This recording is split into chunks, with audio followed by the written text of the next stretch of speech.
I think we're live. I think we are live. Hello, hello, hello, everyone. How's everyone doing? I'm actually more or less on time this time, which is a good start. I said 5 p.m. and it's 5 p.m. So how are you all doing? I've got the comments open, so we can say a few hellos. I'm much brighter than last time. I think this looks pretty good. Hopefully no one complains about anything too technical for this one, but we shall see. So let's say a few hellos. A happy place. Hello, you lovely pair. How are you two doing? I'm really well. Thank you. Yeah, I'm good. Had a good day. Good couple of days.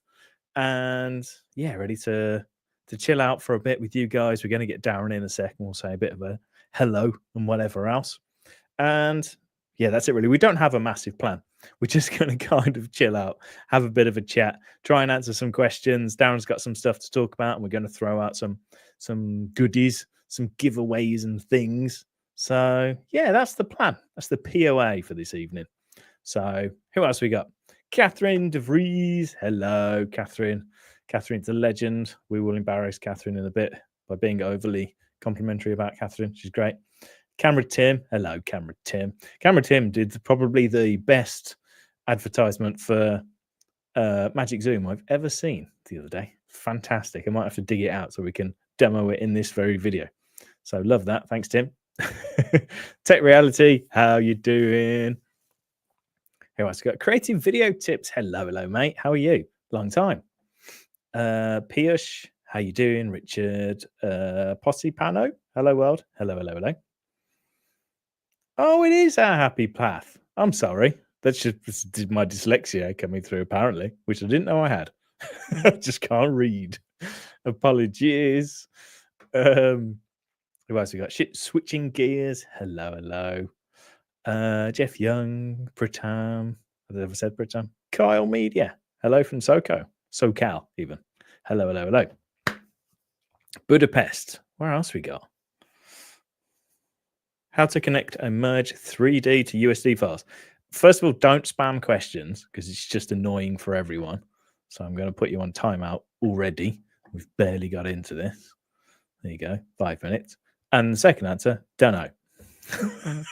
I don't do anything with USDs. It's a really niche workflow that I don't have a huge amount to do with. So I don't know, but maybe we'll have a play in a few. Hello from Canada, Birmingham, Alabama. Birmingham, not Alabama. The real Birmingham. Oh, why? Oslo. I like Oslo. I've been to. I was. Where did I go? Oslo. Went to Oslo for my honeymoon. Best not forget that. That would be awkward. KJ. I have both Magic Zoom and Magic Animate Pro. Very nice. Double thumbs up. Thank you. Thank you. Thank you. Thank you. Appreciate that. Where is your Brummie accent, Alex? I know. It's here. It's just little. It hides. It comes out when I say, comes out when I count. For example, 1, 2, 3, 4. All of them are fine. And then you go 7, 8, 9. I can't say 9. 9. Can't say the number. Can't say the number 9 without sounding like a Brummie. But I've tried my darndest over the years to get rid of it. So there you go. Switching gears, I use your tips and plugins for my YouTube videos. Just want to say a personal thank you. Thank you. I appreciate it. As long as, I always say this, as long as you guys keep watching and keep enjoying the videos I put up and benefiting from the things I make and whatever else, I will keep doing it. So yeah, thank you. It's always good to hear. It's always nice that people actually watch my nonsense. So that's always good. Creative Video Tips. I forgot your name, Creative. I do know it, and now you're here. I've just forgot your actual name. So I'm going to call you Creative Video Tips. And it will come back to me in a sec. It's not Casey, is it? No. It'll come back to, apologies. But yes, I agree. It is nice that it's such a global community. It's really cool. Chadwick. That's it. Thank you. I knew it was something with a C. Too many names to remember. I know Darren's name. And obviously, if you ask Darren, that's the only important thing. What else we got? Gabrielle, Alex, Casey, Darren, and other Resolve crew made by switching from Premiere so much easier. Good to hear. That's what we like. Get you away from the dreaded Premiere Pro. Ugh. Get you away from that subscription.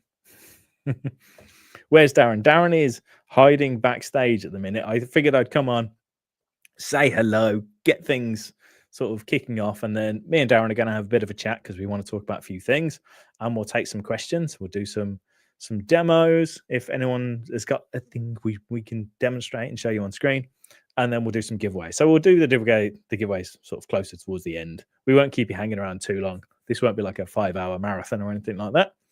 So should we get him in? He looks antsy. Hello, Murray. How you doing? Hope you've been out surfing again today. See you on the old Insta. Mac Studio with M3 Ultra. Yeah, that's weird, right? The Mac Studio with the M3 Ultra.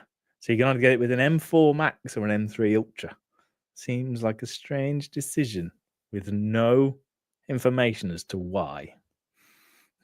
If people don't know what we're talking about, maybe we'll jump on the Apple site in a moment and we'll have a bit of a look.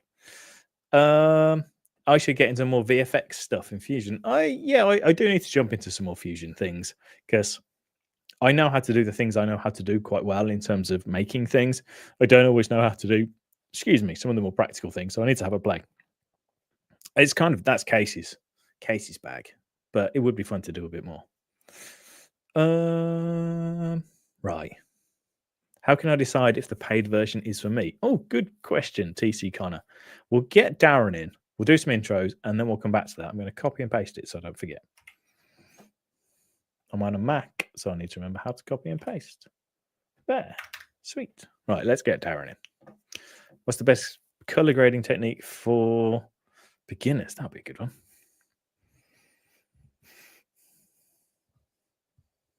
Any plans to call out other camera YouTubers like Camera Conspiracies when you did the whole tree focus thing? No, not yet. That was, I was mocking him because I know he would mock me doing that because he's right. It's a bit silly, but it looks good and it's fun to do.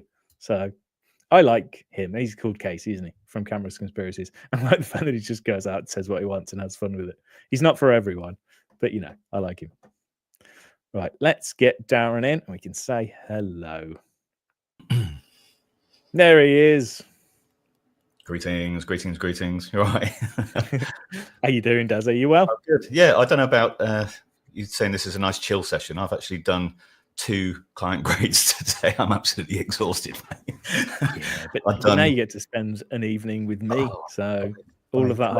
This morning I've done 150 shots and then another one this afternoon. So I'm off. See ya. That's it. Yeah. No, all's good. Good to see you. And just seen a few hellos in there. Yeah, it was Chadwick. I was kind of shouting backstage. Yeah, it would have come to me in an hour when I was making dinner. I'd be like, Chadwick. But at the time, I couldn't remember it. Yeah, I met him. He's a nice lad. He's incredibly tall. Yes, Chadwick is much. Everyone is compared to me, to be honest. I mean, we aren't really kind of helping our situation there. I met there was 2 guys. There's the Final Cut bro and someone else. I can't remember his name. 2 Final Cut guys, and they were like, "Let's take a selfie." So I was like, "Yeah, cool." They're both like 6'8" or something, and I look like a child. I mean, generally going to America, it's just taking selfies is a struggle for me. I'm just normally like someone's waist and my eye. Selfie. Yeah, all right. I know. Oh dear. Catherine says hello, by the way. She says, hello, boy.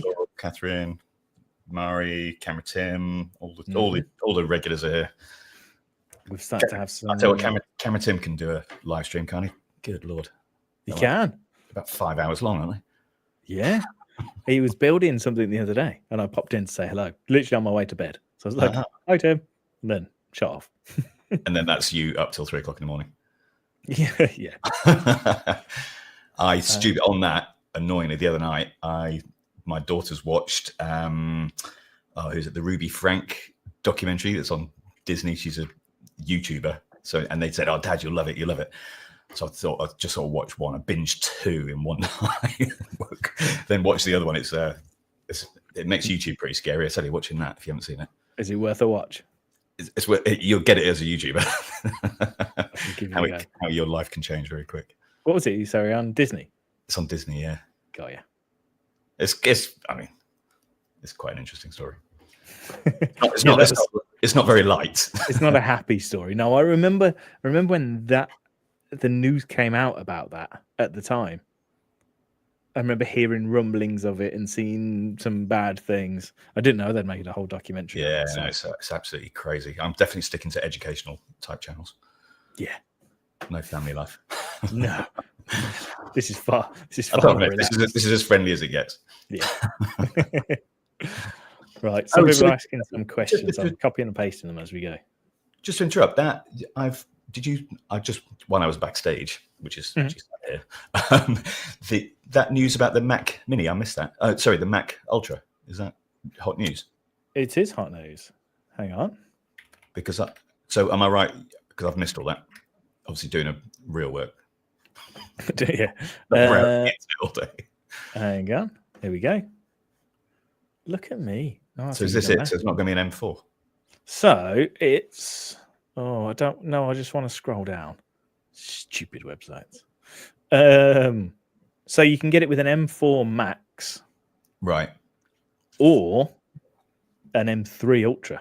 Right. But not an M4 Ultra. Okay.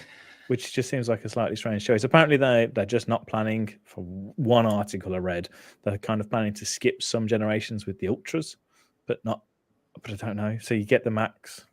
Oh, that's really annoying. Yeah, it's a bit strange. And it gets, some people were saying you think you can max it out at 15 grand if you wanted to spend that much money. Right. Yeah, well, most of that's the 8 SSD or whatever they stick in it at 15 times the real cost. Yeah, there you go. £14,299 if you want 512 gig of RAM. Right. Don't need that. No, I don't need that. So I'm on an M2 Ultra here. What have I got in this? I've got 128 gig of RAM. So this is my main machine for which is plenty, right? Like that's tons. Yeah, loads. Yeah. I'm not keeping an eye on the chat, by the way. Should we? I'll dip in and out. All right. Or Frenchie Colorgrain is here. Hello. Oh, hello, Frenchie. Congratulations on the 10K, Frenchie. Oh, she's done it? Yeah, the other day. She made a post on Insta. I've gone very off-piece this week. I've been busy this week. Been in your own little world. Oh, dear. Oh, congrats, Frenchie. That's great news. Yeah, very well deserved. I'm going to call you Chloe. I know Chloe. Yeah. I know Frenchie's name. Just don't know Chadwick's. Sorry. Oh, yes. You can remember Chloe's. You can't remember Chadwick's. It's bias, isn't it? Oh, no. I'm terrible. Terrible person. Well, it's nice to have you here anyway, Steve. So, but yeah, right. I've got to go. Right. Let's have a look. What have we got? What have some people saying? Someone's just built a new PC. That's really cool. Apparently you couldn't see my browser. Oh, well, we'll try that again in a bit. We're trying a StreamYard rather than OBS for this, so we might go a bit wrong in places. We shall see. We'll see how it all goes. Well, it took you 25 minutes to actually get my camera working when I was before this. Yeah. I mean, I'm a jinx for live stream. If it's going to go wrong, mate, all you need to do is invite me on. And for two people that are apparently quite technical, we seem to get it wrong, don't we? Well, Catherine DeReese will tell you I can operate Resolve, that's it. And I can drive a car and ride a motorbike, but that is a bass guitar, but that's it. Phones, iPads, just forget it. That's the limit of your abilities, just generally. To be fair, I have seen you write out a text, and it is quite amusing. Thanks. See, one finger. Not easy being. I still do it. I forget that you can do that. Good thing, whatever you call it. I think actually I was sat next. I think I've spoke to Catherine about it. She's had a good chuckle as well. Yeah, she lost it once watching me just trying to copy a map. It was trying to get directions to a party, and it was painful. Yeah. Oh dear. Talking to Chadwick, he said you snowboard too as well, don't you? Because you were in your little video the other day. You on me? Yeah. Yeah. I've snowboarded in years. Yeah, that's my gig. That's my get out of here card. what do you call it? My heaven. Mm-hmm. So, just to get out and chill out and have some fun. And you know, this year, first year I've not been, and vintage snow all over Europe. Yeah, that's always the way, isn't it? Unbelievable. I'm not going to get a chance to go either. So it's kind of end of season now, isn't it? You're kind of missing it. No, you go on. You can get till the end of April. You can still have a bit of fun. Oh, okay. Right. Let's take some questions. This is a good one to get us started. Go on. Simple one. How can I decide if the paid version of Studio, so DaVinci Resolve Studio, is for me? No brainer. Just why wouldn't you want it? Yeah, it's kind of one of them. I think no. Oh, sorry. Are we going to talk over each other now? Aren't we? No, you go for it. If I'll sort of do the color features that I enjoy with it, but I think that obviously you get more resolution, you get more grunt out of your machine, so you're only accessing one GPU if you're on the not paid version. Sorry, I look at the camera and not the stream. So that's a big one. But you can do a lot in the free version. I think get started on it, and you can certainly color grade really well. When I'm doing teachings, I don't mind if people are on the studio. I did some training yesterday up in London, and most of the class were on the free one. It's absolutely fine, but you're missing out on some of the plugins. Obviously all the neural engine stuff. So the Magic Mask, all the what you call the sort of AI type stuff. Some of those features all those features are missing. You don't get the neural engine full stop. But the big one for me, diving straight into something a bit nerdy, but is it opens up the use of what are called DCTLs, which are kind of like little plugins. And these are really maturing now. I'm using them a lot now in my workflow. And they're basically, it's code written by very clever people, and who they can access the tools within DaVinci Resolve, but make them work in a kind of different way, and in a way that I really enjoy using. But without the studio version, you can't access DCTLs. So DCTLs is basically think of it like it's like a LUT, but it's a lot more smart than a LUT. Yeah. And it allows you to plug it into DaVinci Resolve, but without having the studio version, you can't access that. So that's my big one. That's sort of underestimated when you start getting into what DCTLs can do. Yeah, I've not jumped into. I know a lot of people talk about them, and obviously I know a few guys that make them. I've met a few of the people. Again, names have gone. You get you've got Stefan Ringisch-Fantner, yes, Mononodes. You've got Cal Hendrickson, Jason Bodak. These are the sort of they're sort of three off the top of my head. Forgive me if I'm missing someone obvious. Cullen Kelly's got some. Although his is more of an OFX, but it's these are clever, smart people. Yeah, they're making me as a colorist look a lot better by moving a couple of little sliders. So it's kind of the equivalent to the stuff we do on the edit page, but for the color page. Someone's made a plugin which just makes your life easy, and you can get results without as much work as you did before. Exactly. It's just there to save you time, and it does so without crapping on your footage like a LUT might do if it wasn't correctly prepared. Yeah, I mean, there's that crazy one. What's it called? Magic Zoom or something? Oh yeah, avoid that one. Apparently, I've heard it's not that good actually.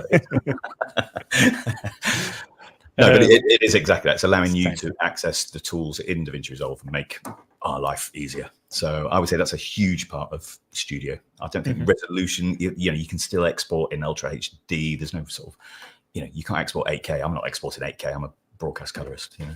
Yeah, it's funny actually because it's I remember a few years ago when there wasn't that much of a reason to upgrade. There was if you're doing really high end stuff. But the free version did so much, and there wasn't a massive sort of really differentiating factor about Studio. But now there is. Now the free version has got better than it ever was, and the free version is still really good. But the Studio version is better still. And you can really make a list of actually, captions. You want the captions? Cool. Yeah.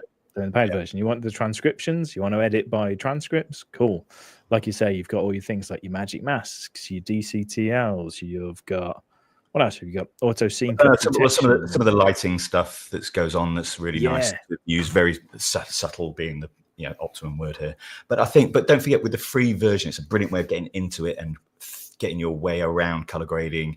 And you can still use the tools, but they are watermarked. So you'll be able to tell very quickly what it's like. Actually, I keep grabbing this tool and it keeps being watermarked. So I should think about investing in it. But for what it costs, I mean, it's a no-brainer. Yeah, and that's a one-off fee. I bought mine 12 years ago, I think. I've been on Resolve for 15 years. So I probably bought a dongle way back, but I don't think they had dongles to start with. I think there wasn't a free version at the very beginning. Mm-hmm. I'm casting my mind back a long time now, but I've only bought it once, and I'm on version 19. That's it. It's one-off fee, and you're in. Yeah, and obviously we've got NAB around the corner, which we'll talk about more in a short while. And that's we don't know anything. Obviously, we never get told these things early, but we can assume there might be some new stuff coming because there usually is around NAB. So there'll be, if you've got a studio license, you might be getting some more cool stuff as well, which we don't know about. Exactly. It just keeps on growing. But that license, you buy it once, that's it. It's not a Adobe Premiere subscription type model.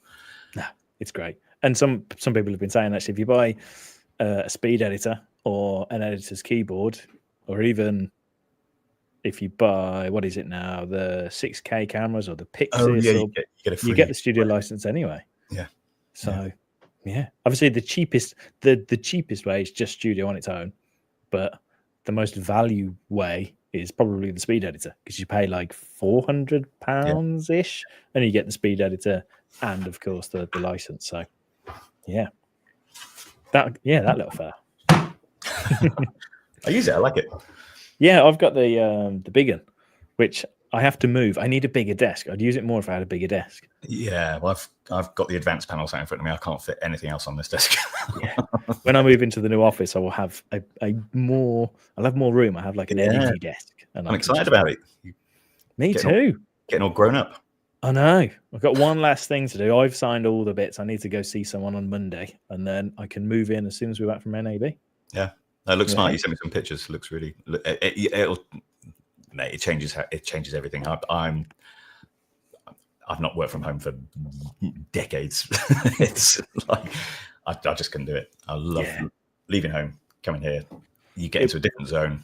Yeah, it will be nice, and it's walking distance from my house, so then I can get out and go for a nice stroll.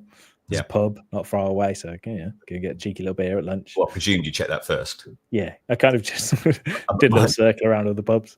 My wall in front of me is actually the back wall to the pub. I can get on the King and Queen Wi-Fi. Yeah. It's always what you look for, isn't it? It's like, I don't care about the office, just where. Yeah. In fact, if my image looks a bit poor, it might be because I'm connected to their Wi-Fi by mistake. Yeah, probably. And it's Friday night, so there's probably 600 people logged in watching this stream. Obviously, yes. Someone's asked a question, which is an interesting one. Do people actually care about color grades? So this is in terms of YouTube more than anything else. I was going to say, speak to my two clients who've been here today. Yeah, they care.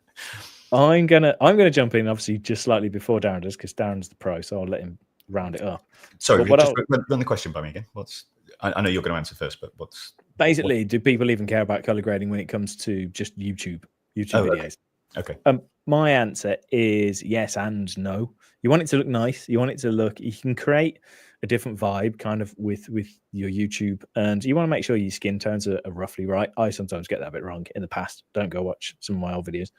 But do people notice per se? Not really. In terms of if your information's good, that's more important. If the audio's good, again, that's probably more important.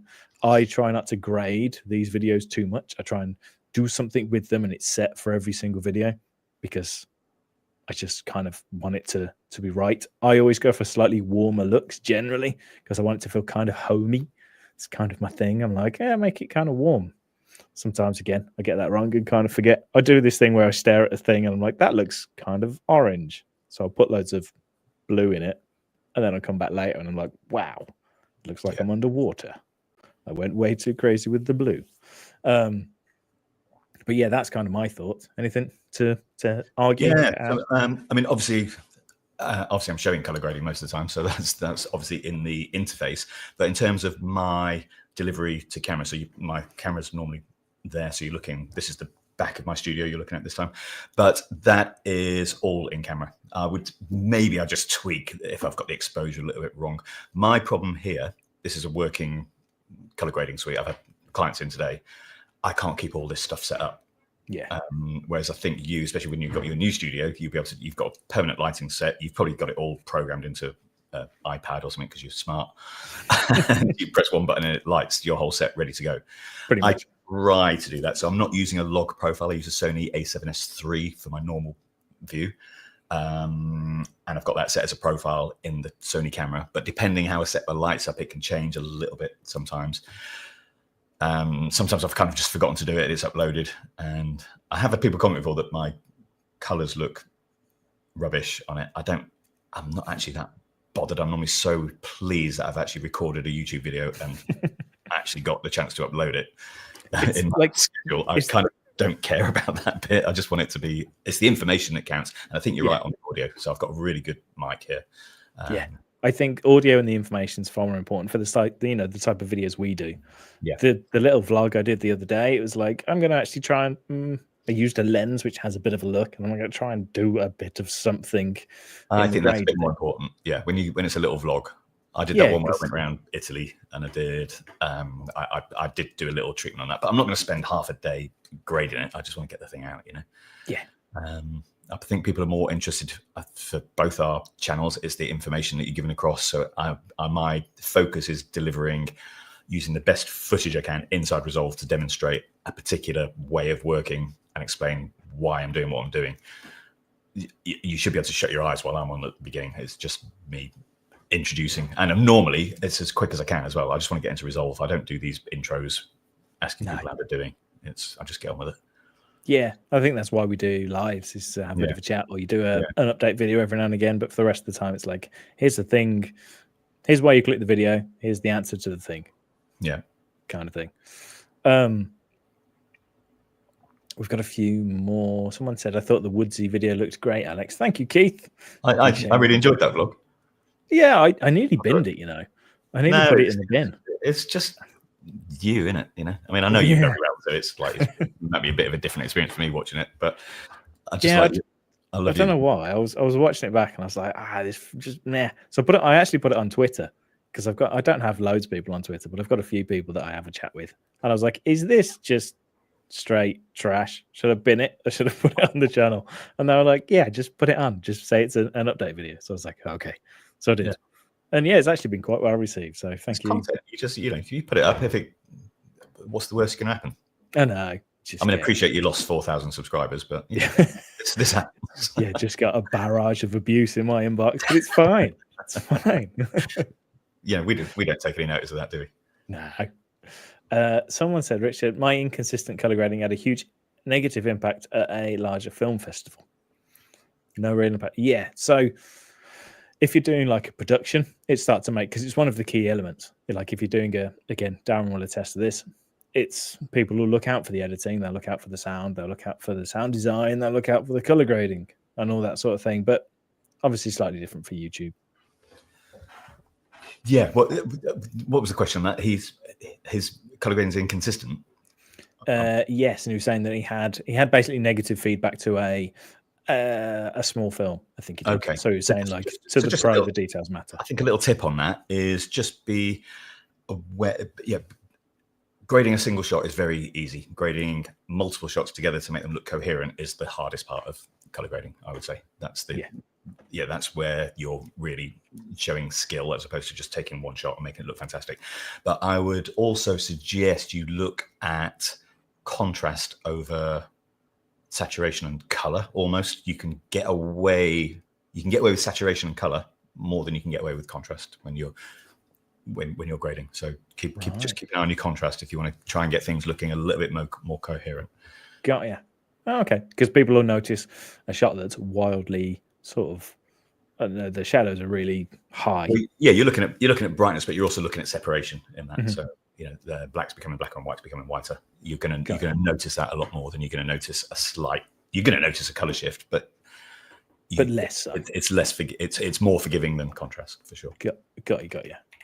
I've just had one question which I will talk about because I think we've talked about this in the past. How does lighting affect the color grade? And again, I won't necessarily talk about the grade. I'll let Darren talk about the grade. But very similar to photography with videography, lighting is kind of everything in terms of the shot. Like it doesn't necessarily always affect the grade, but it will affect how the shot looks. It'll affect how well it pops and how well this is not a complicated setup. I've got a main light over there and I've got another light over there, which is giving me this harshy bit. And it just looks nice. If I turn that off, half my face would be dark, and you couldn't necessarily fix that in Resolve. And if I'm out shooting my videos, I always shoot towards the sun, put things in between me and the sun, because then they get backlit and it just makes things look better, essentially.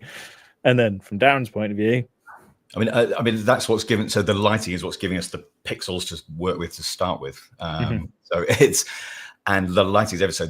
If I had £5 for everyone who comes in here with an image of Grand Budapest Hotel and says, "Can we make our health and safety video look like this?" It's all in. It's in the lighting, the set, the wardrobe, all that sort of stuff. What we're doing in the grade with lighting is trying to be subtle with power windows. So what's called power windows. So we can shape light to enhance almost where the viewer should be looking, or the inverse of that is to lose a bit of light. So if it's distracting, we can put what's called a power window and just drop the exposure down a little bit. And sorry, I'll hand over my mouthful there. And so we do a lot of that. So it's shaping light further than the light we're given to start with. I use power windows in my little vlog. I know, I can see them. There wasn't that sort of thing. So one tip with the power windows, you shouldn't notice it. Yeah, I noticed. I could tell in a few bits, but I was like, it's close enough. It looked good, mate. 9 out of 10. Thanks. It was very green, obviously, so I was like, I can't get the green out because I shot on like a bright day under trees. So I was like, I'll just lean into it and make it green. Yeah. I think there's an element of that with lights where we're talking about. This is quite a common thing that comes up. When more so when you've got the DP in the room as well, but when you've got an interview and you've got a window light in the background or something, and obviously we're exposing for the interview, everything's looking great, and it's a little bit blown out in the window, and I like to let that go sometimes. It's just what's happened. But people are always trying to bring back that. Can you just bring back the highlights down a little bit? If we've got enough dynamic range to see that tree in the background, I don't really care. No, I quite like the look of it, and it starts to look a little bit muddy depending which techniques you bring in that light level down. So just let it go. I'm looking at the person being interviewed. That's the subject. Yeah, and if you were sat in the room with them as a person, your eyes would naturally blow out the window anyway because you'd adjust to the subject. So it's more natural that way anyway, surely. And then shaping light with little, if you've got like little table lamp and stuff like that, it's quite nice to be able to just bring that up, warm it up a little bit, those sorts of things. So, I mean, lighting's everything. Yeah, and it's fun to play with light. Like I like that, and that's when I love it when you've just got a little bit of light coming through something, and it highlights something on the ground or it highlights something on a shelf or whatever. It's like, oh yeah, film that and make everything else a bit darker and expose for the light, and you can just make stuff look really cool and really nice. Yeah. And with windows, when you're making power windows, you can do the inverse of that window as well. So sometimes it's not a case of just popping something up or pushing it back, but do both. You want a little halfway house on both. I always say that in just general color grading. Anyway, if something's too green, don't pull green out. You can add red and blue. You can start working with the complementary colors. Add a bit of magenta in there. Yeah, a little. You might not like this, but a little trick I did the other day. I was unsure about a studio shot, and I was like, I'm going to put this into ChatGPT along with the waveform and just see what it says. And it did, and it was quite good. It looked at the waveform. I put the little skin marker on it on my face, so it was showing up on the waveform, and it said it's a bit bright. Ideally, you'd want skin tones between 5 something and 6 whatever. It's like, so maybe you can knock this down. So, but your shadows look about right, and you're not clipping any highlights. And I was like, wow, cool. I wouldn't trust it for loads of stuff, but I was like, for a quick sanity check, it was quite good. Well, I think my love-hate. I know I'm speaking to the wrong person about AI. As soon as someone says AI, I get a shiver down my back. So I just wanted to thank someone. Wrestling with Gaming, loving the discussion. Thank you. And I don't have a question, but wanted to thank you for your videos, Alex. You've made my transition from Premiere to Resolve Studio much easier. Brilliant. Thank you. Thank you for letting me know. Are we splitting these, by the way? Oh, I'll buy you a drink next time I see you. There was another one I was going to answer quickly. There's a few. Why does raw footage never look as good without editing? And the answer to that is because your camera's not doing any processing, essentially. So when you get raw footage out, your camera's not done anything to it. It's raw. So you have to do any stuff. So raw footage is usually like a bit noisier and a bit softer, because using one of your default camera settings, your camera will add a bit of sharpness. It'll make it kind of more ready just to send out the door, because it will add all this stuff to it. Whereas raw footage, by its definition, hasn't had anything done to it. And the doing stuff is up to you, which is why you can make raw footage look really good, but out of the camera, it will technically look worse, essentially. Yeah. And on a grading point with if you're using raw, or just note that the raw is processed before anything else in the system. The debayering of that of the raw file is done before anything else in Resolve, which is quite useful if you want to get in, if you've got problems with it and you want to go into the raw tab on the little panel. The color page. Yeah, there's a dedicated raw panel that happens before absolutely everything's going on in Resolve, including color management. There's actually a really good table in the manual which shows you the order of operations, it's called. I've got it here. You got it in front of you? It's in front of me every day. There you go. No, it's my little Bible. I mean, I know it inside out, but when I'm teaching people. Yeah, it's just one of those things it's worth looking at. So anyone that's listening, if you open up the manual, which you can do, by the way, again, just so people know about this real quick. So whenever you're in DaVinci Resolve, hopefully you can see this, you can click on help at the top, and then you've always got a link to the DaVinci Resolve reference manual, and it'll pop up, and it's massive. It's like 4,000 pages. It's really useful to just, if you're stuck on something, obviously you can hop on YouTube, you can find people like us that make tutorials. It's really good to just jump in here and you can just find specific information. And yeah, there's talking about there's a table in there called the order of operations. And actually, keeping this topical, the DaVinci Resolve 19 Beginner's Guide came out today. Oh, did it? Yeah. God, I feel like I've only been sort of offline for about a week, and I feel like everything's happened. Everything's happened. Missing everything. Yeah, Darren's channel was deleted. They've done the 19 has come out. All sorts. Oh, well, at least I get my weekends back. What else have we got? We've done that one.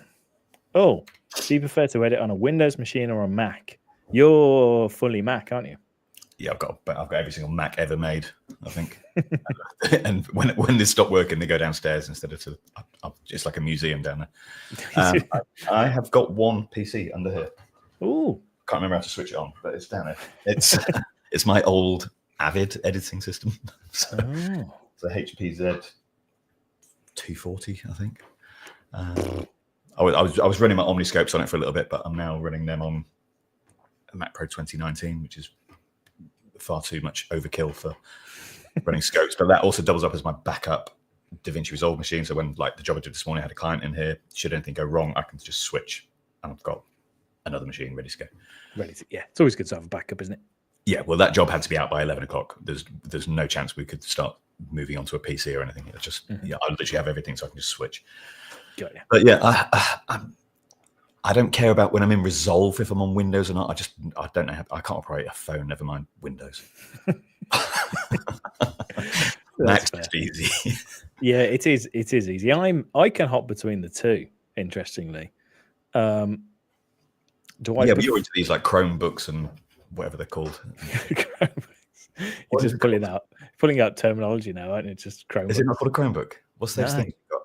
The Surface Pro, Microsoft Surface. That one. That's what it said, isn't it? It's close enough. Should I shut up and pretending I know about Windows? Yeah, just nod. Yeah, Windows 7. I know Windows Vista. Yeah, I can. Oh, hang on a minute. Sorry, I'm interrupting myself. Richard Dow has just donated $150. Wow. Thank you. That's very, very generous. I got into film about 5 years ago, chose DaVinci Resolve from day one, and you've been my go-to channel for 80% of my Resolve info. Priceless amount of help, actually. And that's very, very, very, very, very, very generous. Thank you, Richard. Blimey. Very good. Cool. We're going out for dinner now. I know. I owe you 2 beers now. Halves, obviously. Not getting Two halves. Yeah. What was I saying? A beer. 2 halves. That's about 4 seconds. Yeah, we're done. I want a cup of tea. What was I saying? Oh yeah, Windows and Mac. It's preference.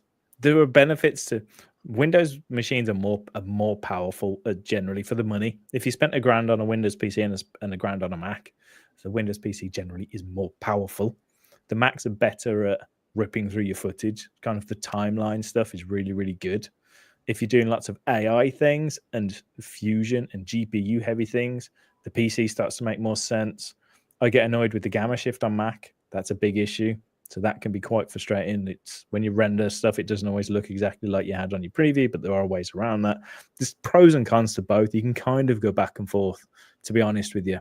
So do some research. Make sure. I think that's like I said, Resolve is the same inside. Once you're in it, you're it's minor differences in terms of like Magic Masks run way quicker on a decent GPU. Yeah. But if you buy like a Mac Mini, it will do everything really quite well. You might just have to wait slightly longer to do some Magic Masks. It's that big toss up between the two. So yeah, there you go. Another donation from Bert Sperling. Alex and Darren have one on me. I know.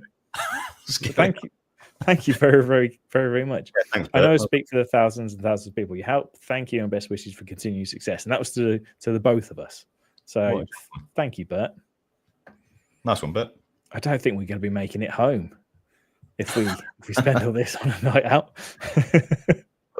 Yeah, bring it out to NAB. Yeah, shall we talk about that briefly, and then we'll come back to some questions? Yeah, why not? Well, so I'll have a bit of a break. We haven't got a plan yet, have we? No, not really. So someone did ask earlier, actually, if we were going to NAB, and yes, I think it's going to be a good one. Because everyone I spoke to, I'm like, are you going to NAB? They're like, yep. Yep. We will be there. I think hopefully this isn't a secret. I think Frenchie might be going out. As no, Daniel Batal is going to be there. I think Case is going to be there. There might be some other English folk that we know talk about DaVinci Resolve that might be going. It's going to be a big one. Lots of us are going to be there. Party. Yeah. Well, so, I'm going to be going to the colorists mixer party, which is always on the Sunday. So I will be there if anyone wants to come and say hello. Yeah. And we will likely be, the two of us will be hanging around the Blackmagic booth. Not all day. We're not working it. We're not associated with Blackmagic. We're there for fun. But generally we go for a wander, we go get a snack, and then we go back to Blackmagic and hang around. So if you're there, come say hello, come hang about, and if you see us and you want to have a chat, just come grab us. And actually, I haven't got the details yet, but I've not been booked yet, so I'll just say it, and I'm sure it's going to happen. But I'm been asked to do an official meet and greet on the Time in Pixels stand. Okay.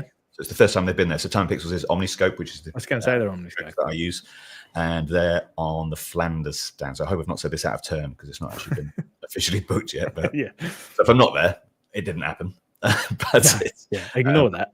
I think they're going to announce a set time when I'm there to talk about all things scopes, which would be fun. Yeah, so go boo and heckle Darren as he talks about scopes. Yeah, exactly. That's what I'm there for. Take abuse. But this will be our third one in a row. Third year. Yeah, third year. And it's always good. It's always good fun, isn't it? Yeah, I went to the first one after lockdown. That was pretty. You didn't go to that one, did you? No, I think I was the second. Yeah, that was absolutely dead, that one. But I used to work the show. I've been doing this show since 1994. Yeah, it's a bit scary, isn't it? I was 5. Oh, shut up. 5, really? Yeah, 1989 I am. I mean, I wasn't, but I looked about 5. God, that's scary. Yeah, sorry about that. Just drop that in there. Yeah, cheers. Just disconnect. Yeah, I'll just take the tablets. Hang Well, this is a good question actually. Our Happy Path, got the name right this time. Are there similar UK events? So there isn't anything to the scale of NAB, but there are some good ones actually. Well, you've got IBC in Amsterdam, which is that's the European equivalent of NAB, which is obviously dealing with the US side. So that's in September. So they're always opposite ends of the calendar. London, we have quite a few shows. There's the BSC show, which is more for more camera side of things. That was recently, but they normally have some seminars and things. But yeah, certainly not on that sort of scale. No, there's the media production show coming up soon. Yeah, I was going to ask, have you been? That's the MPTS. Is that good? I've never been, and I've always fancied it. I mean, I go to all of them just to say hello to people. All my industry friends are at them, so I tend to just go and hang out, just mingle. Yeah, I think I'd quite like to go. So that one's in May, I think. So I might try and go. Yeah, there's always a seminar or two that you can watch. It's it's nice to hang out. Yeah, we'll get that done. I'm trying to think if there's any more. The photography show is, I don't think Blackmagic have much of a show in there, which is a shame because it's the photography and video show now. Right. So you'd think that Blackmagic might have, maybe they do. I haven't been for a few years actually. Isn't that more resellers? Isn't it like it's a bit batteries and tripods? Yeah, it's very consumer, should we say, consumer level, which is nice because you get to just walk around and buy things. But it's not the same as any of the broadcast sort of stuff. Yeah, I'm quite happy doing that. If I'm at an airport, you're either going to find me at a bar or walking around the electrical section, buying some things, looking at phones that don't have to work. I've done a boop. So there you go. Yeah, cool. If you can make any of them, Happy Path, then they're worth going to. But we'll be hanging around, getting into trouble in the evenings. There's quite a lot going on. I think I've got a pretty full schedule on it already, actually, in a positive for an way. AB. Yeah, I'm booking things out. I want to do. Last time I was like, I'm going to do some work and make some videos while I'm there, and I just didn't do anything. So this time, I'm going to try and at least make some videos. I'm going to try harder as well. I think we got a little bit carried away. We were too excited about. I think we were. All our mates being there. I did that one video on the new micro control panel, the color control panel. I didn't even shoot any B-roll. I was so excited. Yeah, I think it was exciting to see it. But I phoned you, didn't I, in your hotel room? And went, you haven't got any B-roll of that. Yeah, and I was like, no. I had my camera with me the entire day and filmed nothing.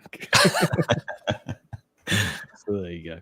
Well, I've got an Osmo Pocket 3 now, as quite well documented on my channel, because you bought yours out last year, and I've got a rucksack full of like an outside broadcast truck's worth of kit with me, and you just flip out this Osmo Pocket 3 out your pocket. Mm-hmm. So I'm going light this year. Yeah, I'm going Osmo, and I'm going. I can show you actually. What have you bought now? This is what I'm taking. It's just a little vlog, little vlog.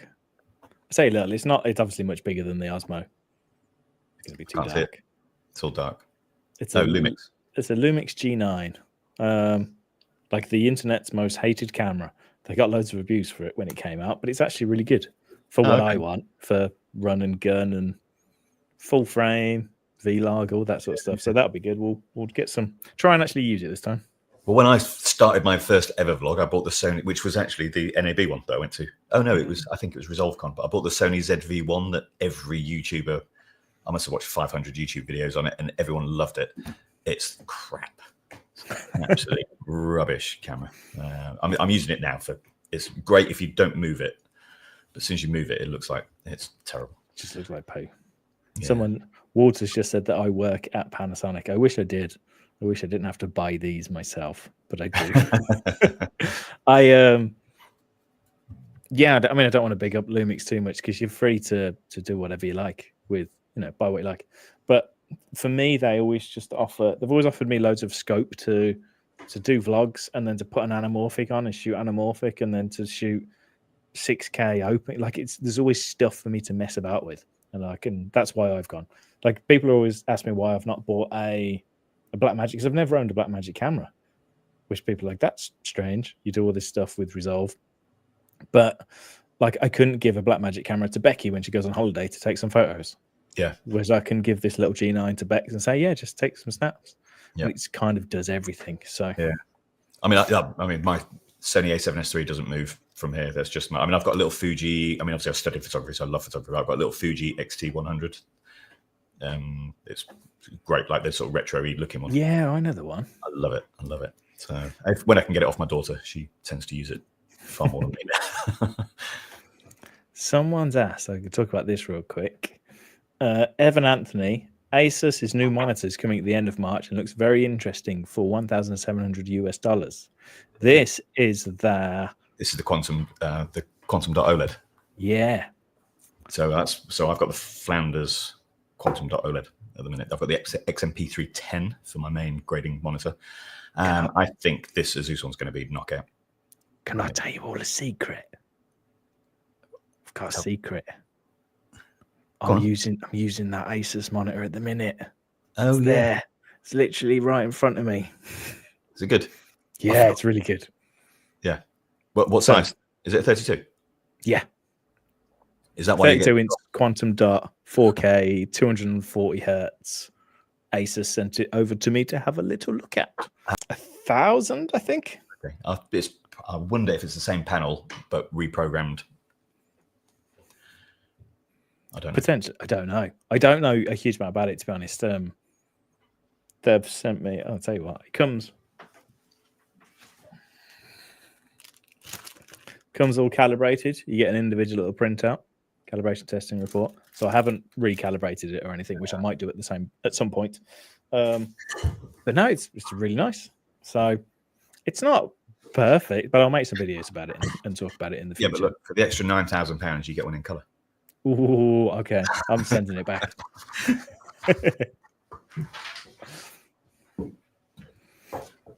I don't know why that's handy. It's like I don't look at it every day. I wonder what it is.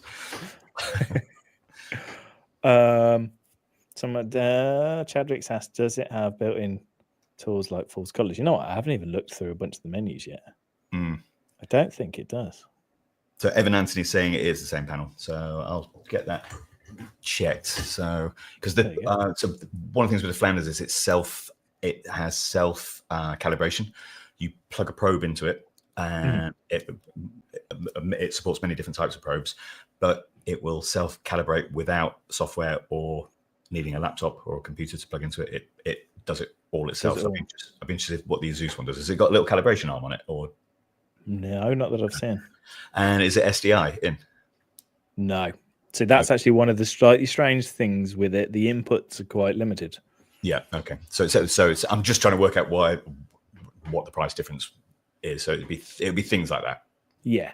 Like, so technically the same panel. It's just it'll be the molding around it and the software interface. And it'll be those professional kind of features, which I think what I'm doing there is I'm thinking out loud whether I've just lost a lot of money or not. Yeah, like this will give people like me kind of the perfect thing. It's like it's got enough. It's got the panel quality, but I'm not paying for stuff that I don't need. Yeah, because all I really need is I need to plug a HDMI into it, and that's about it. And I probably get asked 25 times a week. Normally, as a private message, people message me all the time. But it's what's a good monitor to use, but not spending the money that you're going to spend on a Flanders. So it'd be nice to have a good answer. Yeah, because it's a fifth of the price. It's still not cheap, but it's way cheaper than traditional sort of monitors of this quality. So I'll be interested what you think of it. Yeah, I mean, me and Darren talked a while ago because when was it last year when I came to see you and we had a little play with your setup, and we thought one day it'd be funny to get Darren to come to me and just to see if he can still work as well on my little setup. So that might be fun, especially now I've got this and I'm going into my new office. Well, I was going to say we'll do that because I'll come up to your new office. Yeah, and we'll give you a bit of a grading challenge. I'm not helping you move. Say again, sorry. So once you've settled in and moved, I'm not helping you lug stuff. No, yeah. Damn. I've seen how much crap you've got in that room. Yeah, I do. I need to move all my Lego. Team 2 Films are here. Hello. Is that the PA32 UCDM? Let me just double check. I think it is. Yeah, I think it is. But I don't want to tell porcupines, so let me just double check. Yes. That would be the one. Yeah. Okay. Look forward to seeing that. Also, let's just say a real quick hello to Team 2 Films. How you doing, Leon and Natalie? Hope you're both well. Hello. Hello. They're making some cracking content at the minute. They are. They're doing good stuff. I messaged them the other day. I said I really enjoyed what you've been doing. So yeah, I'm ready to just throw the towel in now. You mean people say, so you color grade your intros? Have a look at their stuff. Yeah, we're just like, hello. It's like feature film material. I know, making us look bad. There you go. Someone's just asked a question, real simple one. Do MrAlexTech and Darren Mostyn live near each other? No. It depends where you're from. If you're from America, then yes, we do. But in English terms, no, we don't. And that works just fine. Yeah, thanks. Now we're about 3 hours away. Yeah, it's arm's reach. Yeah. Yeah. What are we, 3 hours? 4 hours? About 3 hours, depending on traffic. Yeah, a couple of hours. Yeah. So you're sort of right in the middle of the country. I'm right on the bottom of it. Yeah. Like England is tiny. If you've never been, folks, England is very small. So it doesn't take long. A couple of hours, and that's it. So, right. Well, I'll come to you next. Yeah, you'll have to come up to sunny Solihull. I'm going to come and see you set up. Let's get your grading suite set up. Yeah, maybe I'll get you a little dedicated colorist set up in the corner. Actually, that might make quite a nice video. Building you a color suite. Yeah. I'll give you a shopping list. I was going to say, I'm not giving you my credit card, though. You don't need to with all the money you've just made on this episode. Oh, that is true. Thank you once again, everyone. French is saying come to Vietnam. I'm really want to go to Vietnam. Oh yeah, I'd love to go to Vietnam. Yeah, my daughter was out there a couple of years ago. She said I'd absolutely love it. Just get a motorbike and go around Vietnam. That'd be awesome. Yeah, I've never been to that, like anywhere in that part of the world, and I'd like to go. Yeah, I've done a few bits of it, but I'd love to see that. Careful what you wish for, Chloe. Yeah, with me and Darren knocking at your door, you'd be like, oh no. Someone's just asked real quick if we're taking questions. Christian, we are. So fire away. Pop your questions in there. We probably can't answer all of them, but we'll do our best. What other questions have I got? This is a big quick one for you. When grading raw footage, this one's for you, Darren. Mm-hmm. What order do you apply the conversion LUT and color space transform nodes? Well, it doesn't matter whether it's raw or any footage. So I would put a color space transform at the front, which would take me from whichever camera profile that is. So I'm not using, let me backtrack on that. So I don't use the automatic color management. This is really well documented on my channel. I use color space transforms. So with color space transform, let me backtrack again. With Resolve automatic color management, the very fact it's a raw file, it will put it into the right profile straight away. I bypass DaVinci Resolve's automatic color management because I want to control the order of operations, which we were just speaking about 20 minutes ago. Mm-hmm. I want to control that flow. So my first color space transform at the beginning of my node tree is taking me from the camera color space that we're working in. So if it's let's say it's Blackmagic Raw, I would set that up with one of the 25 options you get for Blackmagic Raw, and then that would go to a unified color space, which would be DaVinci Wide Gamut is my normal preference. And then I would do all my grading in the middle. But at the end of my node tree, I have another color space transform, which is taking me from DaVinci Wide Gamut, my working color space in the middle, to whatever my output needs to be. So whatever my monitor is set to. So you always want to match it to your monitor. So my monitor, this can switch between PQ, Rec 709 Gamma 2.2 and Rec 709 Gamma 2.4 and a few other flavors in between. So generally for my broadcast work, the 2 jobs I did today, they went out at Rec 709 Gamma 2.4. My monitor was switched to that, and that was what my final CST would be. So for me, the fact it's raw, to answer your question specifically, it doesn't matter to me if it's a raw file. In fact, today we even had stock footage in there. That's classed as Rec 709. It was already graded, which is a real hard work thing at the minute.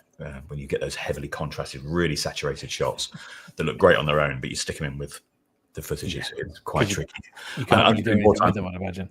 Yeah, I'm actually spending more time taking contrast and saturation out of those things. But so to me, it doesn't actually matter as long as I tell it what the camera came from. If you're in Resolve's automatic color management, happy days. You bring a camera raw file in, it will put it in the right profile for you. Job done. Is this a long question to answer? What specifically is the reason you use the CSTs over color management? Just because you like the control and because you're always jumping out. Yeah, there's certain things I'm doing, which that's probably quite complex to explain on a live. But there's certain situations where I want to change different color spaces and things like that. I just want to know, so I know what's going on. The main issue for me with Resolve's automatic color management is it's happening before and after the color page. Again, going back to the order of operations. The order of operations is a really important part of the manual to read, but it's happening. I don't have control over it, bar the fact I can set it to be, I can set the input and the output. I can't control where it is in my workflow. And there's certain things that I do when I'm going to Rec 7 and 9. There's a few things I do after that node, not much, but just a couple of little things. Just final finishing touches once it's gone into 7 and 9. So sometimes, not always, don't quite be honest, but sometimes I'll put grain, for example, as a Rec 7 and 9 grain, and not as a DaVinci wide gamut grain. That would be the kind of example. So with the Resolve's automatic color management, I can't do that. I'm restricted. Got you. The advantage of color management is it's easy to play with. If you're new and you're starting out, really good way of getting into it. Yeah, I mean, I recommend it, especially for people that want to jump into like shooting log and want to, especially if you've got a fancy camera and you go, oh, this is scary because now I've got this footage which looks terrible. Autocolor management just kind of takes that scariness out because you go, oh, it looks okay. Yeah. And then you can start playing with it. But trying to recover log manually, if you don't really know what you're doing on the color page, is kind of tricky.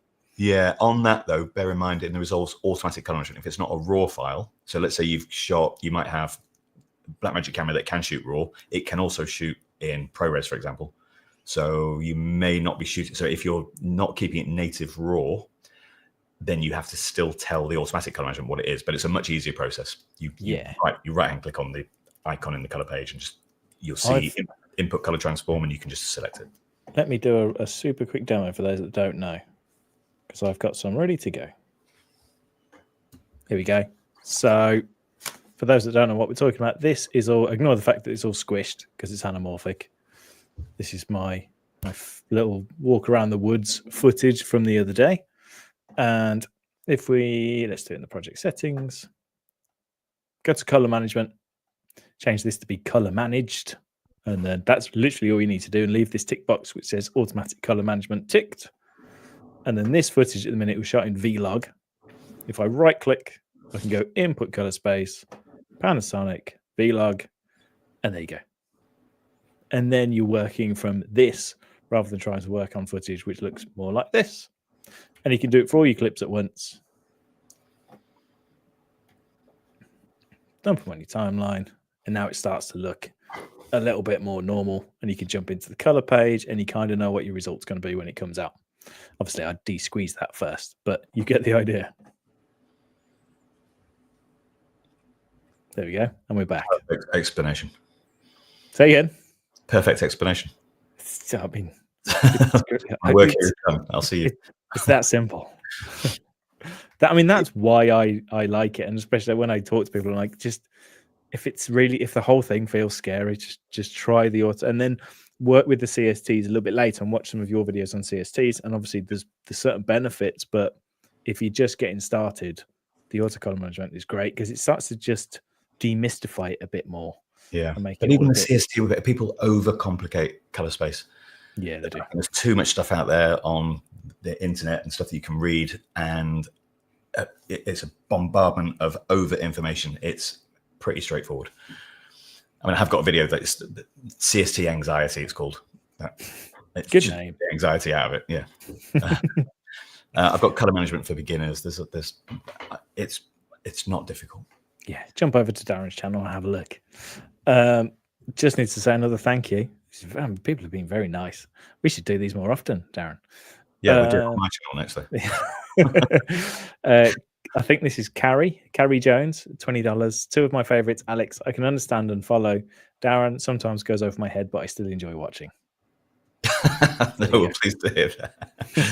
Some of my, because some of my episodes are a bit more advanced, or some of them are quite advanced. I try and balance it up a little bit. And if you look at my playlists, I'm quite particular about making sure they're well curated. So I do put things in the right slot. I don't just throw stuff in beginners if it's really not beginners. So there is a beginners playlist in there, which might help. Some of it's pretty old, but still relevant. I've got one on the scopes that's still doing really well. It was, I think, the third video I ever made. I think sometimes it's not even necessarily, it's not a dig at you. It's just color for some people is just something they really struggle to grasp. Yeah, I know I did when I started. It was like, I totally understand the editing side, but the color was just, because there's no right answers. I've said this before. This is the thing that took me a long time. It's like, yeah, I know you can do this, but what's right? And you're like, there isn't a right. In some areas there is, but generally it's like, you just do what you like. I'm like, no. It's easy to make it look very wrong very quick. Put it that way. I think with editing, there's a physical story you want to tell. Yeah. So when you play it back, it's like, it's not making sense. That's because that shot's that it's you're using native language to tell a story. Yeah. Whereas with color, it can go wrong very quick, and it's quite hard to pull it back. And you can. I think the other thing is you don't need to go into it, because you can get away with not using color. Even the colorless look a little bit bad. You can't get away with not editing it. There's no story. Right. So you're kind of forced to work in the edit page more than I'm talking about people who are making their own work. But yeah, and some people they download Resolve because they want to cut things together, and then they realize that grading is a thing. And it feels like feels like something they have to do rather than something they necessarily wanted to do, which again starts to get people being a bit angsty. And there's a lot of choice of tools to do the very same thing as well. So I talk about when I'm doing some trainings, I talk about the saturation and contrast. Between the two of those, there's probably about 100 different ways of doing that now, maybe even more, of achieving this saturation. That's actually why I really liked using the micro panel, because Blackmagic sent me was it mini, micro? I always forget. There's the deeper one is the mini, and the small thin one. Yeah, that's the micro. The micro was because it takes a lot of that out. There's a dial which is saturation, and I know there may be different ways to do it in the background, but from someone that's learning it, you go, I think this needs more saturation. There's a big dial there which says saturation, so I'm going to twist it. Yeah. And that really helped to just de-scarify it. And I didn't know, when they sent it me, I didn't think that would be the thing I enjoyed most about using the panel. But it's the fact that you don't need to think about all these different ways to do things. You just go, that says contrast. Yeah. I'm going to twizzle contrast. That's quite an interesting point, that, because I think actually what you're doing with that, if you take your mouse or pen that I use and go to the interface and slide up saturation, you're going to go a lot further than turning that knob. So if you're going like that to turn up saturation, if you've turned that knob 4 times, you've put some saturation in there. Yeah. But your mouse, you'd have to move it very far to actually put a lot in. And I think that's where. So that is a good point. Yeah, it probably is quite. It helps you sort of control. I think one tip I give people, if you're just starting out grading and you're playing with some of the tools, just be subtle with them. Don't turn everything up to 10. Just be subtle. Yeah. And don't be afraid of resetting a grade. I even did one today. So I did a grade and it just wasn't quite going right. I just reset the whole thing, got it straight away. I was getting myself down a little hole that was not a hole I wanted to go down. So we just restart. Yeah, you've made a bit of a mess at the beginning. But just have a play. Have a play. Yeah, that was always, coming from my photography days, that was always a thing of, there used to be a clarity slider, and I used to get a bit obsessed with this clarity slider. And then I learned after a while, put it to where you like it, and then knock it down 10%. That's probably where it should be. Yeah. And I find myself doing that with contrast. I go, oh, that looks really punchy and contrasty. I got to just knock it down a bit because I've probably gone too far. Yeah, I do the same. I want to actually push something a little bit far to see, okay, that's bonkers. So I am in the right ballpark here. Mm-hmm. There's nothing. Sorry, that's me sort of pretending I'm doing a turning knob. We got you. We know what you were doing. I've not just got wrist ache. Do you want to? Are you all right for time? Yeah. You sure? Yeah. We'll take some more questions then. I'm quite chilled. I've only been here since 7:30 this morning. Pretty much sat in this chair in the dark. No, I'm joking. This is a good one. This is just anecdotal, but this would be good to talk about. I tried get my words out. I tried color grading, but every time I end up with a situation where I like the original footage better than the edited footage. Is this normal as a beginner? Maybe as a beginner, yes. I have a saying here that I've got several sayings that I use a lot, that I can always make a shot look better. I would say that's true. I can always make a shot look better.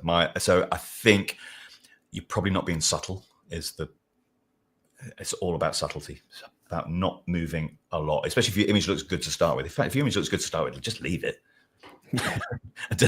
And that's another good tip, actually. When you do a node and you do some work, switch that node off. If it doesn't look better, don't add another one.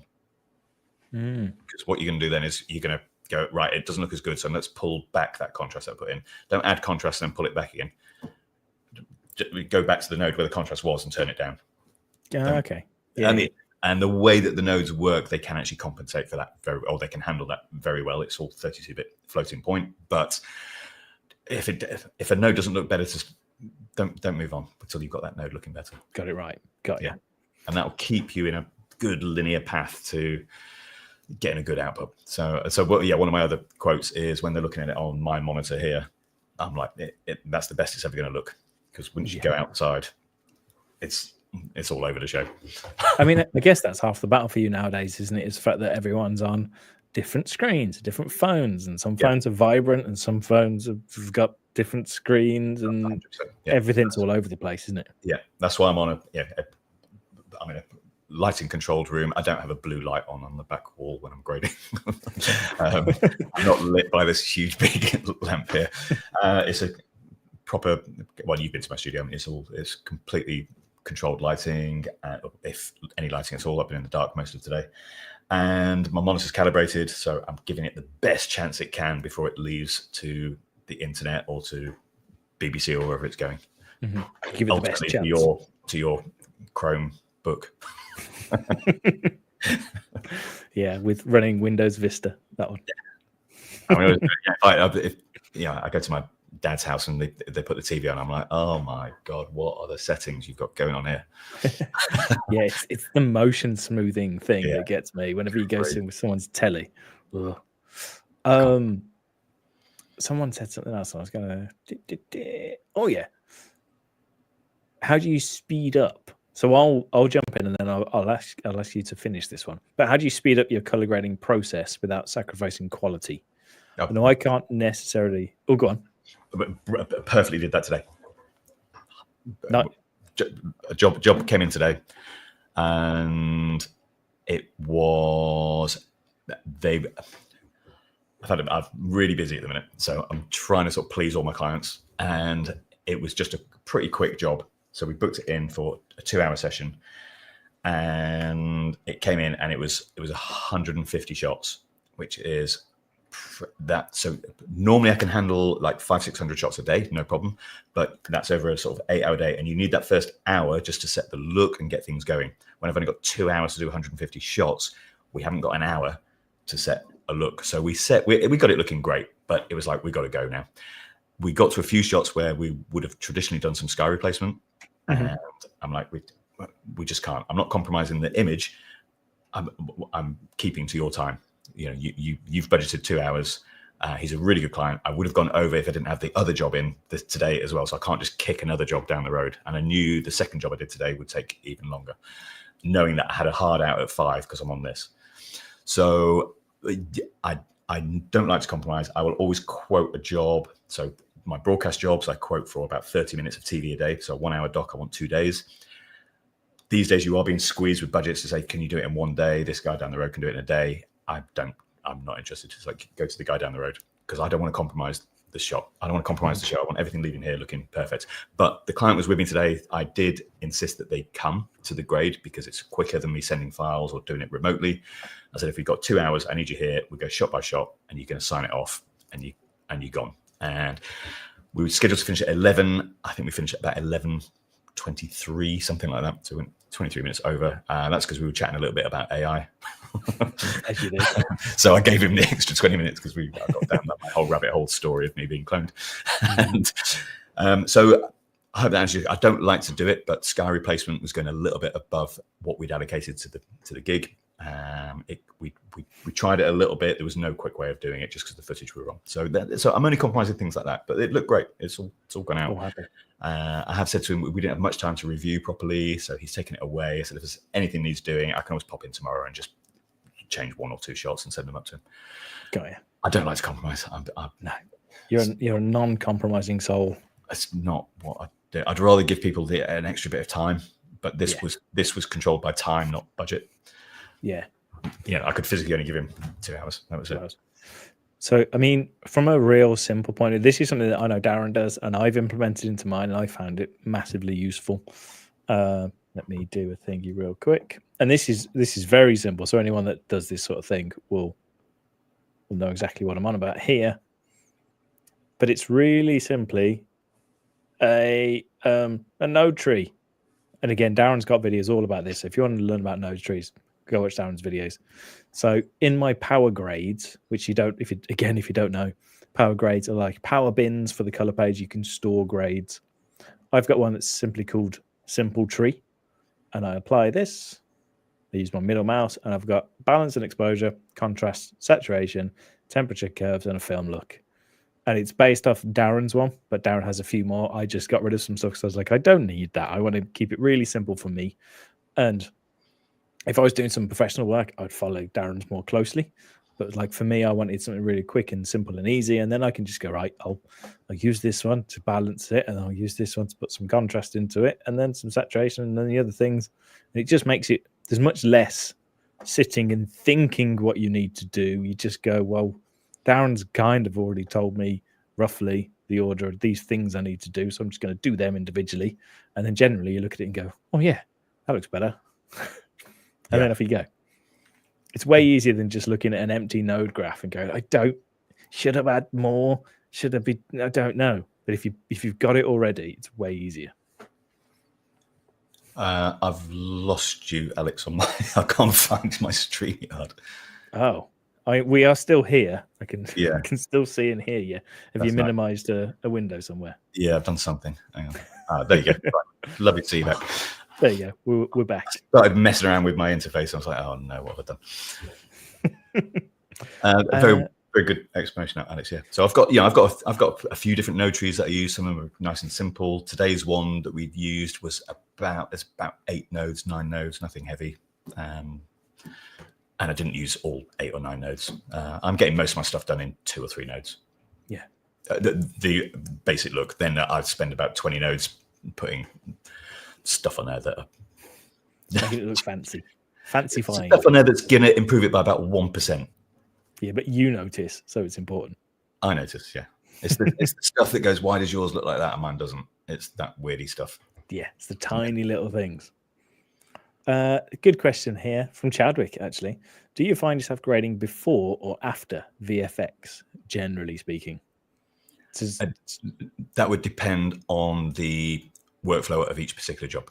Mm-hmm. So today there was a bit of green screen in there, and so I've just graded it. We did a comp of it, graded it, and then I graded the 2 elements separately as well, so they can go and play with that if they want to.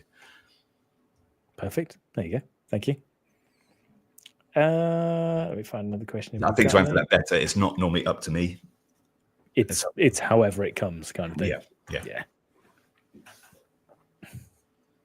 Gamma 2.2 or 2.4 for social media. I can answer a Gamma question. 2.2 for web. There you go. I mean, that's all. That's just base level Gamma. That's it. That's me done. Let me just add to that. So before you get too big-headed. Yeah. No. Gamma 2.2. Yeah, because generally that's what people are looking at. It's about the room light and how much ambient light there is in the room as well. But the big thing with that is if your monitor needs to be set to Gamma 2.2. So whatever you're looking at to do your color grade, whether that is a Chromebook or an iPad, or if it's Alex's Asus, my Flanders monitor, that needs to be set to 2.2. Not 2.4 or some other random thing. If you can, I appreciate. I'm talking about there's people here who can't calibrate their monitors or whatever. I'm talking about ideal scenario here, but your monitor needs to match the setting that you're doing. There's no point in that your monitor being set to gamma 2.4 and your output into 2.2 because you're not seeing correctly. Yeah. So, I mean, that's always an interesting thing because if you were then to publish it, it would look right. But to you on your monitor, it would look wrong. So then you'd maybe overcompensate. So when it was published, it would be wrong. That's going back to what I said earlier about I'm grading to this and it's got the best chance it has when it leaves here because I've done it the very best I can. So if your Asus is set to contrasty and your Chromebook's too warm, yes, you're seeing a slightly different image, but at least it left here exactly on the midpoint. Yeah. I would never compensate for any output. I'm not going to add more contrast because it looks a bit more. I wouldn't have to lift my blacks or crush my blacks because when I put it on YouTube, it looks a bit milky. I don't do any compensation. It leaves here looking exactly how I want it to look. What happens after that is out of my control. I mean, because you couldn't anyway, right? Because there's just way too many variables for every different thing. Someone could be viewing it outside versus inside, and then it's going to look different. So yeah, I mean, you can output a 2.2 and a 2.4 and deliver that to particular people. Obviously, these days we're dealing with streaming, and it's like, are people actually watching it on TV or are they watching it on a? I'm not going to keep saying Chromebook. I think that joke's well. I know you wanted to. Though. I could hear you thinking. You're looking at it on that, but I'm saying it by mistake now. I'm going to call everything a Chromebook. So yeah, I just give it the best shot I can out of here. 2.4 is for broadcast, full stop. So I have to deliver 2.4. Got you. There you go. Hopefully that answered your question. I don't know who asked that, so hopefully it was. Hopefully that answered the biggest question on the internet. Yeah, and I mean the gamma shifts on Mac are a pain, aren't they? I guess you've got it all sorted now, but I noticed that. Going to go down that road. I'm leaving. No, we won't go down that. But it was something I noticed. I might make a video kind of roughly talking about it, but it's it's a faff. I've not made a video talking about it. I don't want to spend the rest of my month doing technical support on that one. Yeah, that's fair. I did nearly message you being like, why is this not right, Darren? Just there's far too many opinionated people out there these days. Yeah. I know what I'm doing with it, put it that way. Yeah, you've fixed it, which is the main thing. I share a lot of love, but I'm not going down that rabbit hole. No.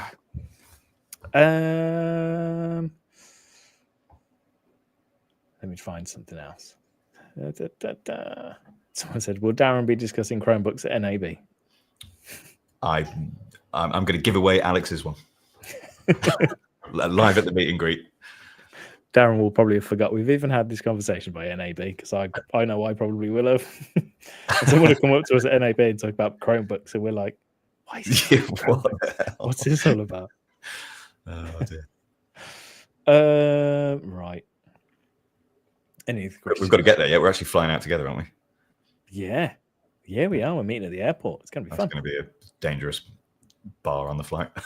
Yeah. Me and Darren are having a proper little holiday together for NAB. We're popping out together. Same flight. I think we're on the same flight back as well, aren't we? Yep. Well, it's a lot of Darren.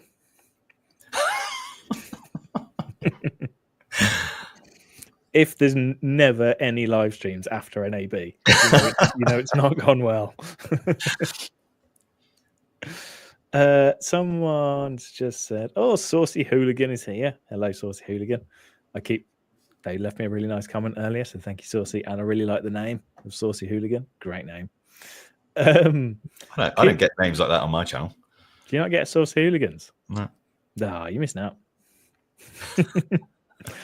Could you make a video on capturing the night sky? You've done sky replacement. That's not the same thing. On capturing the night sky?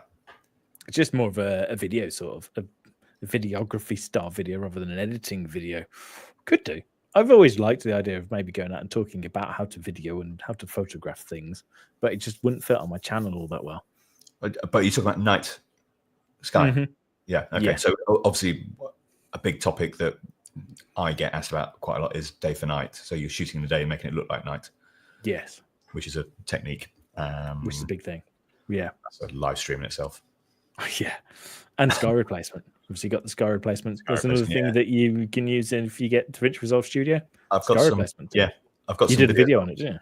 Well, actually, I think the video I did on it is I did do the new sky replacement tool, but I've got an earlier one that actually you can do sky replacement, but without using the sky replacement effects because it didn't exist when I did that video. So it shows you both ways. One is keying and adding a sky that you download from stock footage or whatever, or footage that you have yourself. And then obviously there is the sky maker, which I used today just to try and do the sky replacement, but we realized it was taking too long. But actually, I forgot how it's really good, that tool. It is clever, isn't it? You can use specify the number of clouds and all sorts. That's the first time I've opened it in a long time. I was like, whoa, that's a lot of sliders.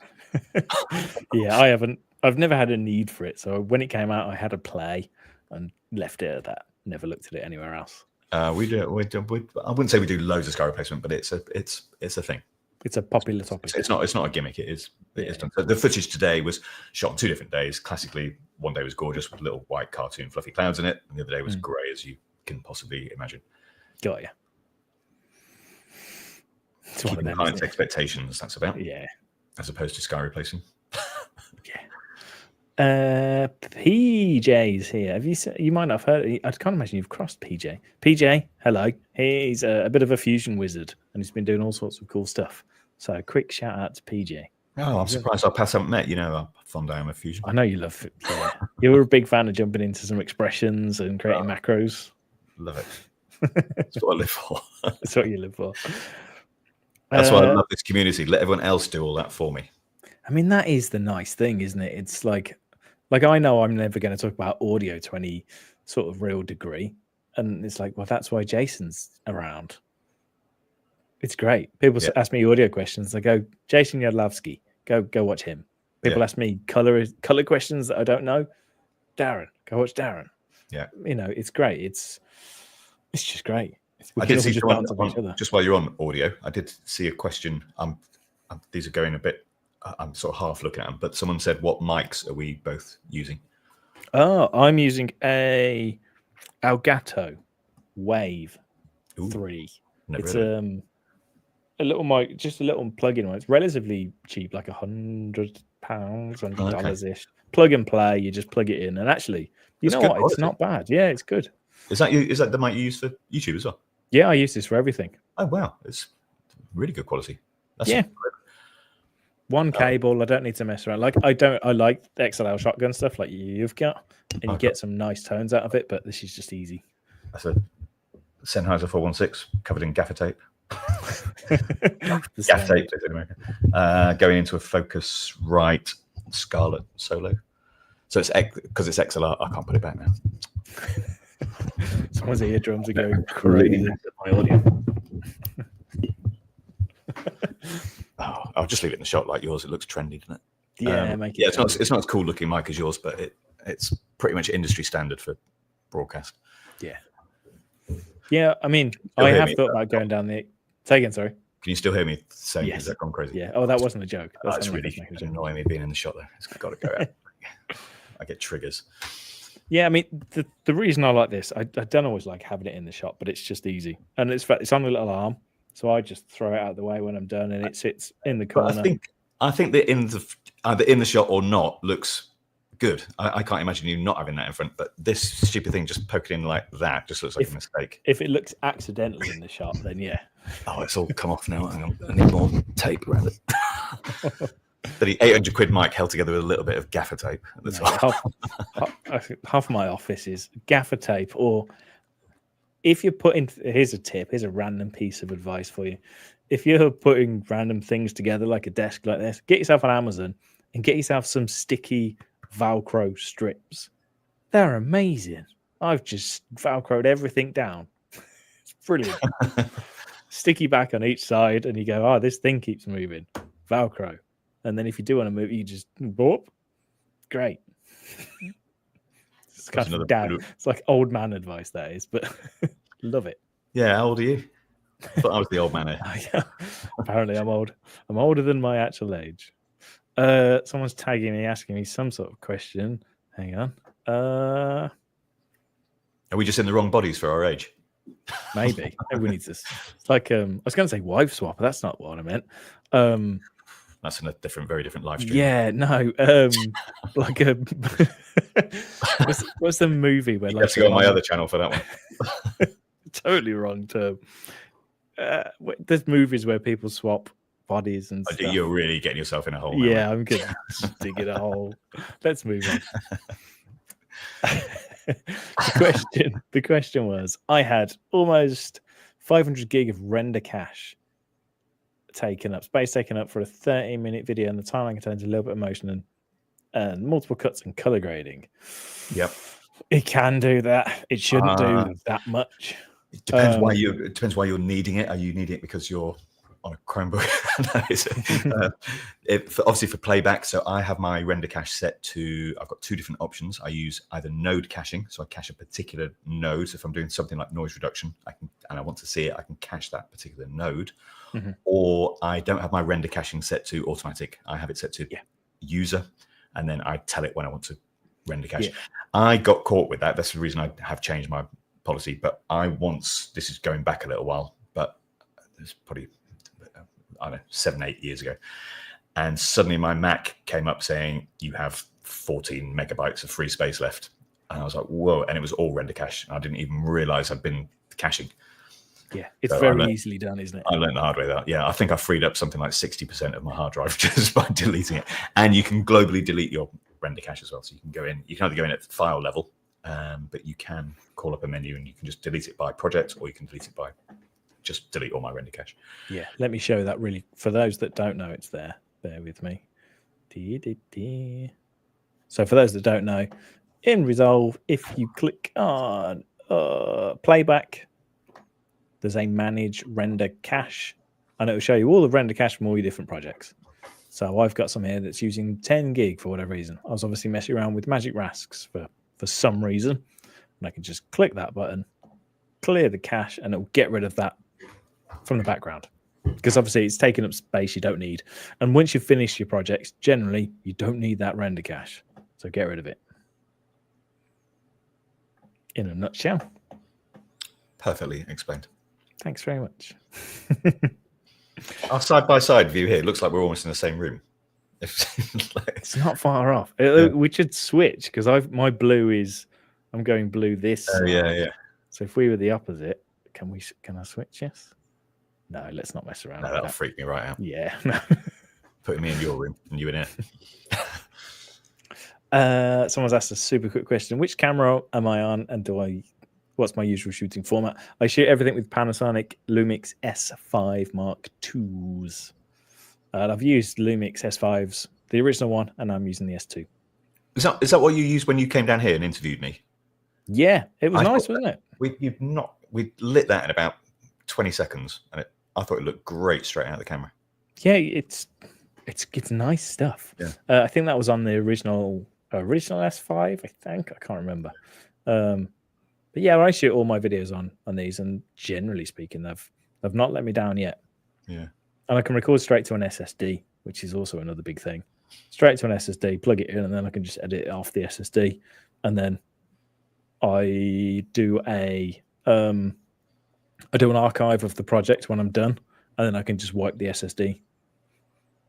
Happy days. It's a really nice little workflow I've got going on at the moment, so I'm quite happy with that. Very good. There you go. This person's asking about, how do you set up the node cache? Do you want me to show you? Yeah, I can put you on if I can remember. Oh, yeah, we can see your screen. Okay. Maybe we can't actually give it. There you go. Now you can. Can you see my screen? Yeah, it's come through. Oh, okay, cool. What's the question? Node cache. Oh, yes. So node cache is really easy. So if you do something, let's just add a bit of good old noise reduction in here. Let's just whack a little bit. So I'm just doing this very randomly. Okay, don't start on me. So that is there. If I want to render that and then I'll do a bit of grading. Sorry. So we'll just go in here. I'll do it. I won't use my panel. I'll use this. So let's just do a little bit of grading in there. Let's just cool that shot off a little bit, something like that. If I try and play that back, okay, it does play in real time. I've got a pretty decent spec machine. Let's put that into ultra noise reduction. That should kill everything. Analyze the shot. There we go. So we've got 3.5 frames per second playback. So if I right-hand click on here and say node cache, and say, so the minute it's at auto, but if I put it on, that will now render. And what it does, oh, hang on, I've got to go to my up to here playback, render cache, yes, set to none, so it overrides it. If I go to user, there you go, you can see that changing now. So it's red. As I play it through, I've picked something that's going to take forever to render. Node cache on, so it should be caching that. It's going to take forever, but that will eventually go blue, and that is. It's rendering it in the background so that when you want to preview it, it's already done. It's there, and you can play it back in real time. Obviously, if I touch that again, it will re-render. Yeah, that's about the worst explanation of node caching ever known to man. It made sense. It did. It made sense. Well, it made sense to me. In fact, while I'm here, these are my. If you want to see my fixed node trees, let me put you back. Hang on. Yeah. Let me just take that. Oh, do you know what? I just undid it. It's now gone blue. Can you see that? Yes. Just now we've got real time playback. So the node's blue. Can you see that? Yeah. Number one. Yeah. So it's cached now. So that's now playing in real time. So I can adjust this, and I still get the real time playback because what's holding it up is the noise reduction. So this is a very simple node tree: 1, 2, 3, 4, balance, exposure, contrast kind of thing. And then if I go to here, this is a bit more of my sort of fixed node tree. This is the one that you can actually download. In the bottom of my description of each YouTube episode I do, it says download here for my fixed node tree. And this is the node tree that you get. Really simple, just nice primaries at the beginning, little string of parallels to do some temperature, tint, that kind of stuff. And then I do my power windows here, and then a bit of other stuff on the end. There's my color space transform on the end. And the input one is here. When we were talking about earlier about the camera color space going into DaVinci Wide Gamut, everything here is being processed in DaVinci Wide Gamut. And then here, let me bring it up. We go from, oops, not nodes. Oh, come on. Oh, it's not on there. It's blank. Sorry, I was using this for a demonstration the other day. But that would be DaVinci Wide Gamut out to 709. And then when we're getting really excited, I can start making advanced stuff like this. So, but that's next level stuff. Really, if you're at this stage, you are in a very good place to be doing very high-end color grading. But I can achieve the same results with just 4. So that's just an example of a few of my node trees while I was on that. Makes sense. I'll switch this back. Cool. Thank you very much. Do you switch me back, or am I switching back? No, I can switch us. But it's quite good, this StreamYard. Did you all hear that? Someone said that they couldn't hear you. Anything. Oh, really? Has my audio gone since I've moved my mic? No, I've been hearing everything.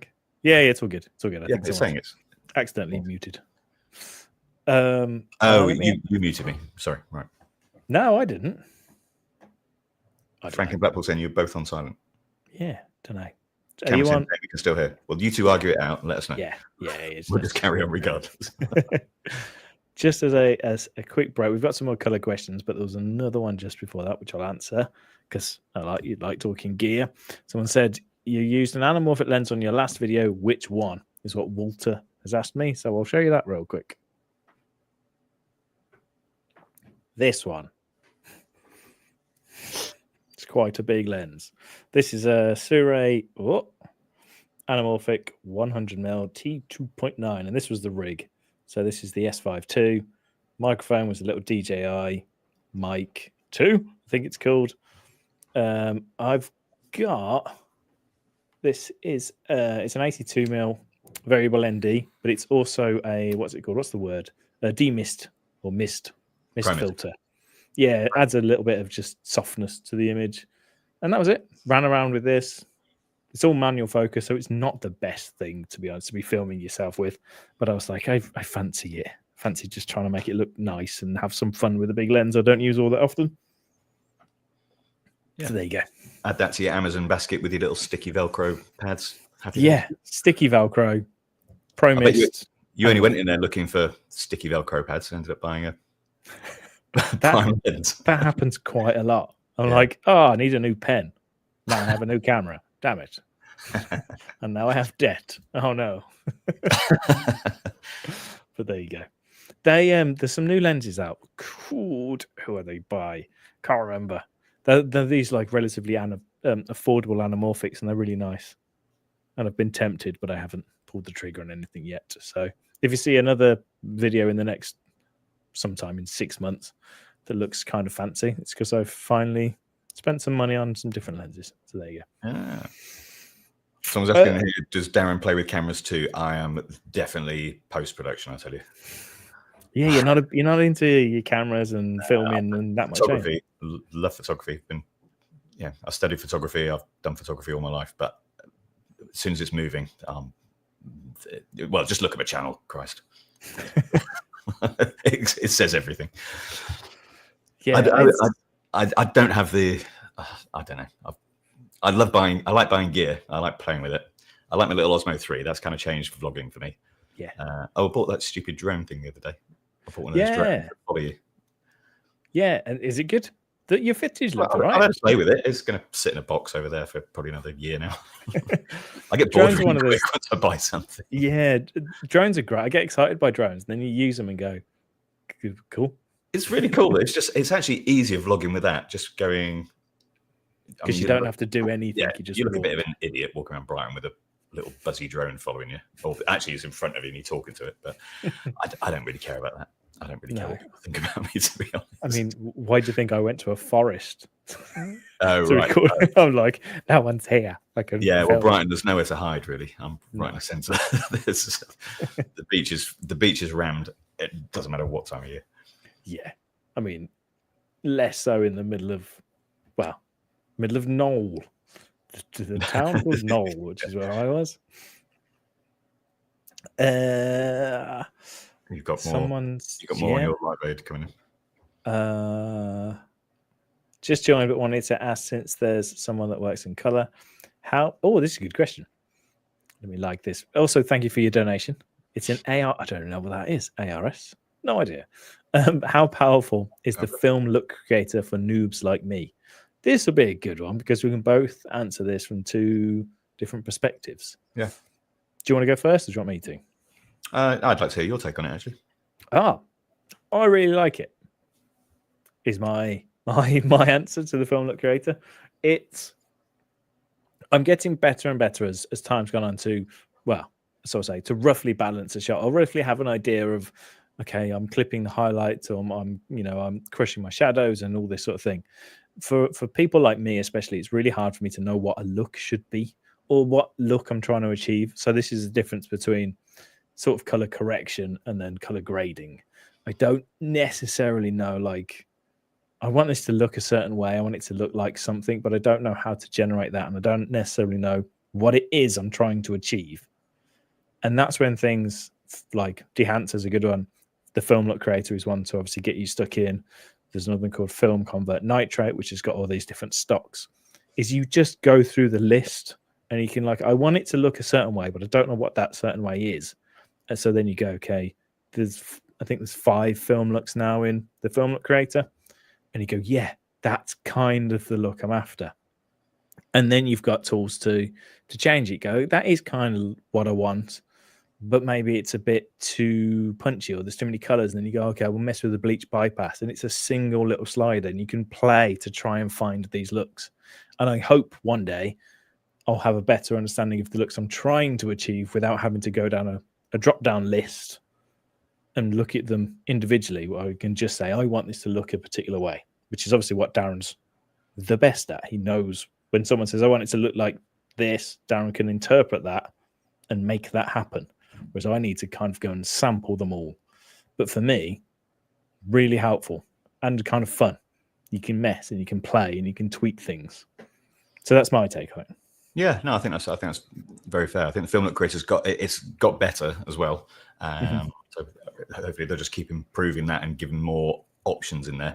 It's a great way of just getting a filmic look without having to know too much, and obviously without having to buy plugins. Plugins for film emulation generally are on the pricier end of the scale. I'm not shy that I use Dehancer all the time. I love using Dehancer, but it's not the cheapest plugin in the world. No. But I'm doing this professionally. I'm doing it every single day. I think if you just need a filmic look, Film Look Creator is great. For me, it's quite heavy. Mm-hmm. It's quite heavy, particularly with the split toning. It's quite heavy-handed. It's you've got to be really subtle with those sliders on there, and I would look forward to seeing a next generation of Film Look Creator, if I'm being polite. But I do use it. I like it. I think it's good, but I don't touch a lot in it. I think you can go off piste pretty quick with that tool. But it's in there. It's part of the package. Is it a free one? I can't remember. Studio. Oh, it's Studio only. Okay. Mm-hmm. So for the price, for cheaper than Dehancer, you're going to buy the Studio. Yeah, and that's. I don't always necessarily think that's the right way of thinking about things, but I know lots of people are like, "Why would I buy Dehancer when I can get Studio and the Film Look Creator?" But I don't necessarily agree with that. It depends on what you're doing. Dehancer, there's a lot more tools in there. I would argue there's too many tools in there, to be honest.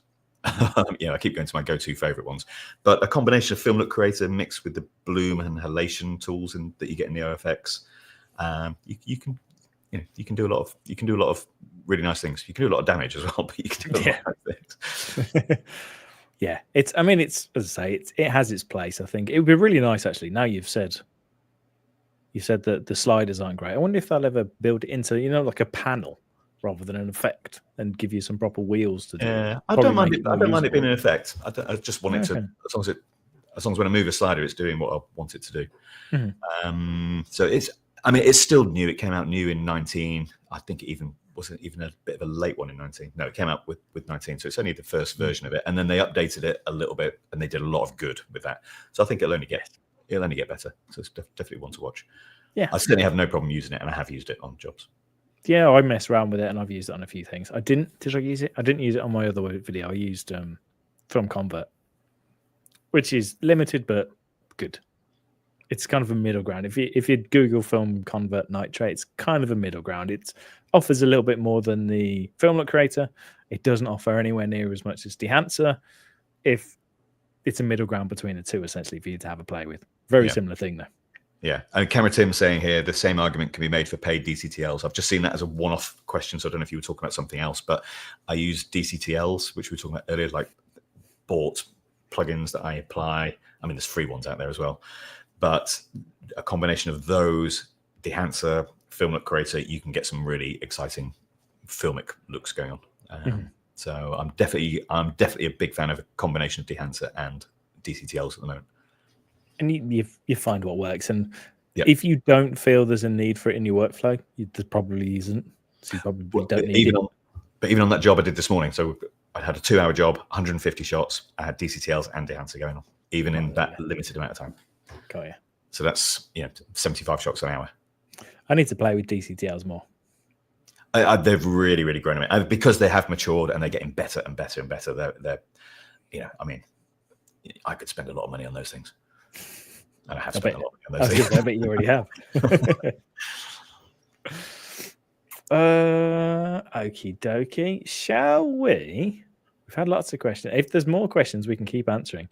The stream's really solid. Like people are seemingly enjoying this, Darren, because no one's leaving, which is nice. Just while we're talking about Dehancer, just a quick one. The Dehancer Colorist Awards are on Monday. And I was one of the judges. Daria was a judge. There was 6 of us judging. My good friend Isabel was one of the judges. And the awards is on Monday night, free live stream on YouTube. It's on Dehancer's site, but they're giving away some free copies of Dehancer. So if you go on the live stream, I think you have to, I can't remember what you have to do, but all the details are there. So if you watch it, and I'm hosting the awards, so you get to see me again. I mean, once a week is enough, surely. I mean, I did a live stream the other day as well, so it'd be 3 in a week. Yeah. Honestly, I'm broken at them. But it's really the quality of the entries is phenomenal. Yeah. There's one that I watched particularly. I'm not gonna name it, but I looked at it. I went, that is one of the best grades I've ever seen. It was absolutely off the charts. And that's Monday, did you say? That's on Monday night at 6 p.m. UK time. Streamed live on YouTube. Go to DeHance's YouTube channel, and you can just. I mean, it's basically an award ceremony.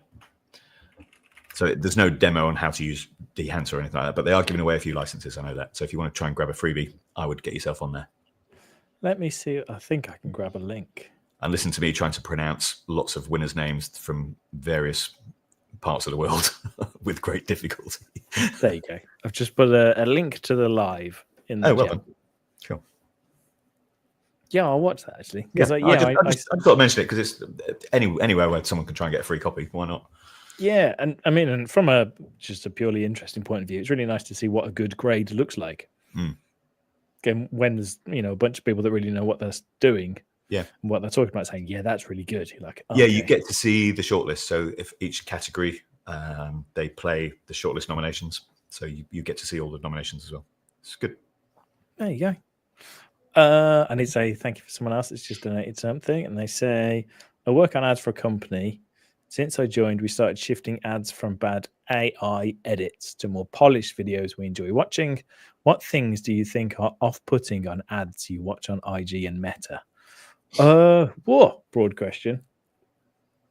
What thing? I'm not a big fan of the real YouTubeification of just video. Obviously, I'm on YouTube. If I was able to kind of make what I like, I would happily make just really slow conversational stuff like this. I think people try and put too much stuff in videos, whether it's ads or whether it's YouTube videos or anything. There's lots of just bombardment of information and things flying around the screens. And sometimes, obviously, motion effects can look really good. But I think there's just a habit of it all being a bit ADHD and just a bit hyper. Maybe it's an age thing. Maybe I'm not the demographic. I don't know. But yeah, I'd like the idea of everyone just calming down a bit, reeling it all back in and giving you information and just letting you sit on that information rather than it being more and more and more and more and more. Yeah. I don't know what you think. Yeah, I mean, I'm quite enjoying this. I mean, we didn't plan anything for this. We just went, let's do a live. Yeah. We've not got a single note written down as to what we're going to do. I mean, I wouldn't run this live stream as an ad because that wouldn't work. It's quite refreshing, isn't it? And I'm just sitting there, I'm just chill chatting. It's actually quite nice. Therapeutic, actually. Yeah, it's he's responding saying, I love what you're saying about the ads being too much or ADHD. Yeah, I mean, it does depend. It depends on your audience as well. If your audience are 12-year-olds, maybe you do need to be just super punchy because they might not care that much. But I personally, again, this is purely a personal point of view, I prefer quieter, slower paced things now. You're getting old, mate. I'm getting old. I know. I used to try and make my intros really punchy for YouTube. I was like, oh, it's YouTube. I need to. And now I'm just like, hello, here's the thing. I don't waste anyone's time, but I don't try and throw things on screen as much anymore because I'm like, it doesn't actually matter. I'd rather just make sure people get the info. Well, and you look at that vlog you did yesterday, it's actually, I mean, I would say that was actually quite therapeutic. Just you wandering around the forest. Yeah, I just got lost in a wood. Yeah.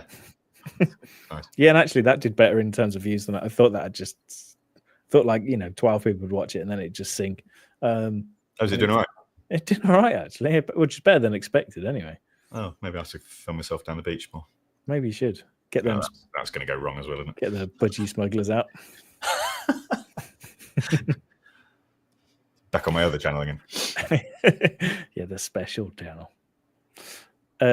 Someone said, oh, people are complimenting my previous video now. Quite relaxing and it was fun. Yeah, thank you. Thank you. I appreciate it.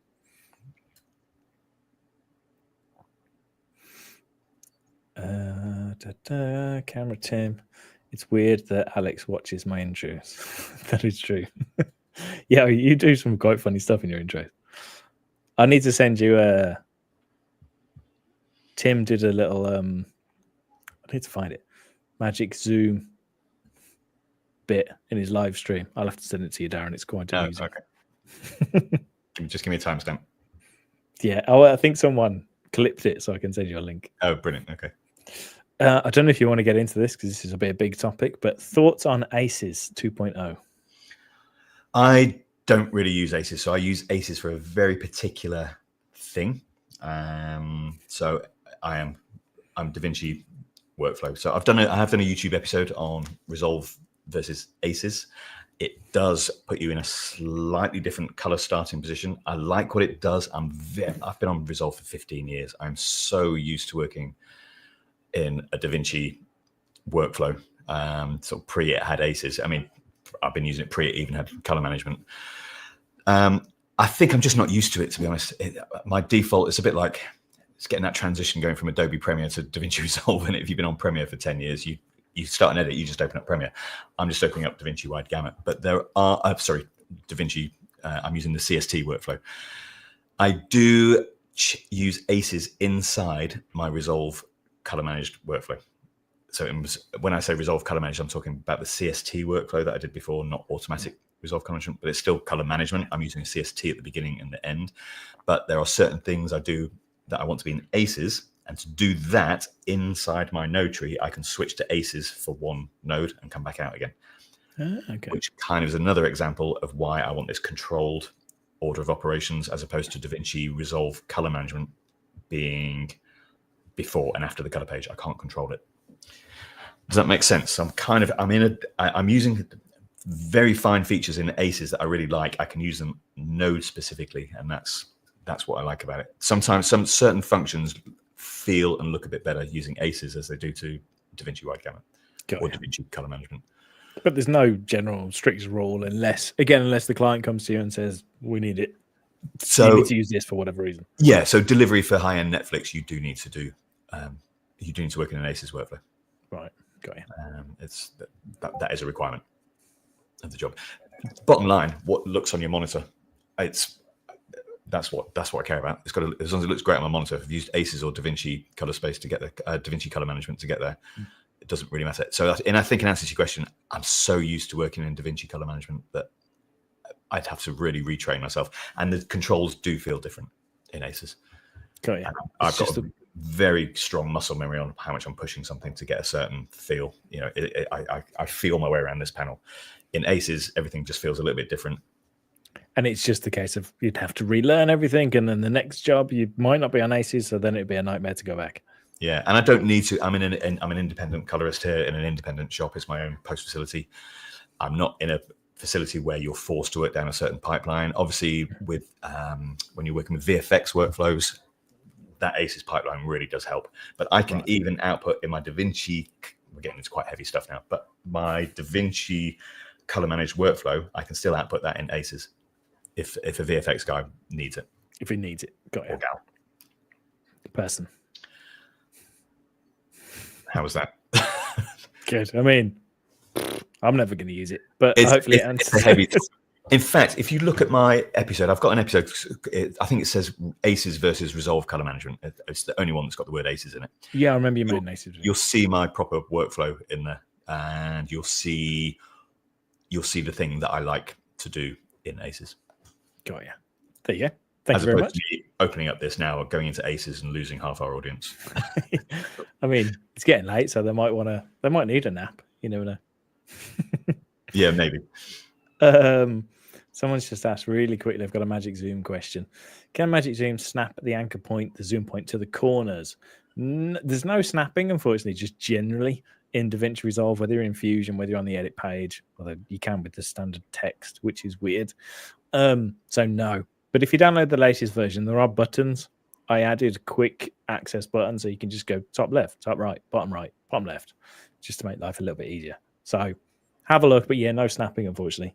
Although, as I say, there are buttons, but I've also got into a habit of just typing like 1 and 0, 0 and 0, and you'll get used to the corners because you can just do it by the X and Y. You can type it in. But yeah, there you go. Any thoughts on why Fusion stuff can be so slow, and if Blackmagic are working on making it faster? No idea. Don't know. But I have to ask Blackmagic. Fusion can be slow for certain things. Fusion's a strange thing because it's so powerful and there's so much in it. And originally it was, well, it still is its standalone thing. And then they kind of shrunk it and made it a page. Sometimes it's not as snappy as, like, titles, for example, in Final Cut Pro. You drop them on the timeline, they're just all a bit snappier and a bit quicker. It's just an inherent issue with Fusion. I don't know if they're planning to speed it up or. But isn't it more CPU processing than GPU anyway? So that's. It's weird. It depends exactly what's going on. Okay. A lot of the expressions, I think, are weird because they're single core CPU based, and then a lot of the visual stuff is GPU, and it's all a bit strange. But yeah, there's not really an answer to that. Don't know. Don't know is the answer. Someone said, to Camera Tim, there's a hacky way to do a snapping grid, and it involves setting a white background node to a very low resolution and turning on pixel grid. Ah, that's an interesting idea. Sorry, we're nerding out in Fusion, so Darren's going to nod off in a minute. I'm already bored. It's like, what? Fusion page? What's this? Shall we? Right, we've done lots of questions. Shall we talk about what have you got to talk about, Darren? Do you want to talk about your thing? My thing? Well, not your thing. We can do that. Talk about your masterclass. Yeah. So we haven't actually planned how we're going to do this, but we're going to give away a free place on my forthcoming masterclass. So I'm doing a masterclass. I do this once a year. And well, so far I've done it once a year. And it's a four-day live on Zoom. And I basically take absolute beginners, or I wouldn't say absolute beginners. I would hope you've opened DaVinci Resolve and had a poke around the color page. If not, I've got tutorials on how to even do that. But I hold your hand for 16 hours in total over 4 days, and we build up a cracking node tree, node by node, and I explain all my techniques on how I grade professionally. I give away all my secrets, my tips, my tricks on exactly how I get the looks that I get. I show everything. I show real projects. So I open up actual broadcast projects and I show you the node tree. We break it down, and it really is a step-by-step guide. So as opposed to looking on YouTube at random videos and trying to pick up bits and pieces, this is how do you start, even down to color fundamentals. What am I thinking? I do a whole session where I actually dump my brain on you. We would have learned how to do the color grading by then. And then I actually balance a whole scene live. You get an overhead camera looking at me working on the panel. I've got other views as well. So you see my scopes, but I give you my thought process. So it's not just this button does this button does this button does this. I teach you what's going on as a professional colorist of 19 years. So I work for, I've done jobs for BBC, ITV, Channel 4, Channel 5, Amazon, Netflix, pretty much everyone. And I'm going to give you my thought process as a professional colorist and teach you all that. And I also then do a session on the last day. We do a business session where I talk about how I talk to my clients, how I control the room, how we talk about things in color, how much I charge. I give away all that as well. So it's a real overview of, it's called the art of professional color grading. That's what I've called it. So it's a masterclass where I share my 19 years as a colorist, 15 years on DaVinci Resolve, and I just share everything with you. If I share my screen quick, Alex, I've got just 2 very quick slides. Yeah, hang on. That will just give you a little bit of an idea. So one of the common questions I get, do I need to do anything, or is that? No, you just move your StreamYard out of the way. There you go. Perfect. Is that gone? There you go. How's that? That's a bit better, isn't it? So the common question I get is like, is it for me? Am I too advanced? It's really aimed at beginners. It's aimed at editors. So we've been talking quite a bit in this live stream, actually, Alex, about, you go into the color page and you're a bit scared, or you make it look wrong really quick. This is that course. This is going to show you how to do good quality color grading, step by step, really holding hand from the very basics all the way through. So it's beginners, editors, cinematographers to get your images looking better, YouTubers, and people who do social media, videographers, junior colorists, and even intermediates. I've had a few intermediates come on the course, and they're like, actually, I picked up a lot of stuff because I'm going to teach you my way of color grading. So all I'm doing is showing you what I do, the job I did this morning, how I did it. I break down some of my other jobs. I show you real life jobs, and I'm giving away everything. There's no stone unturned, really. So just one more. So what you get, so it's 4 hours over 4 days. It's from March the 20th to March the 23rd. So that's so 2 weeks today. We'll be on day 2. It's live on Zoom and 4 p.m. UK time. You get a recording of each day. So that comes about 3 hours after we finish because Zoom has to process it. So if you miss one of the days, you can call up the recording. It will be there within a few hours of us finishing, so you can catch up ready for the next day. The recordings are only available to attendees. So I don't ever sell this as something you can download. I've done this course 3 times now, this masterclass 3 times before. No one gets access to the previous recordings. It's about a live experience. But if you can't attend live, you do get the recordings, so you can watch them. Diary for Soon is my guest moderator, so there's Q&A throughout every single day. We're averaging about 170 questions a session, so it's quite intense. So Daria, for those of you who don't know Daria, she's a fantastic colorist of many years. She's done stuff for Disney. She wrote the color training guide for Blackmagic, so she knows her onions. She's brilliant. So me and her between each other, and we have a little bit of chat, and she'll sort of interrupt me to say, we've got a very good question here about this certain thing, that kind of thing.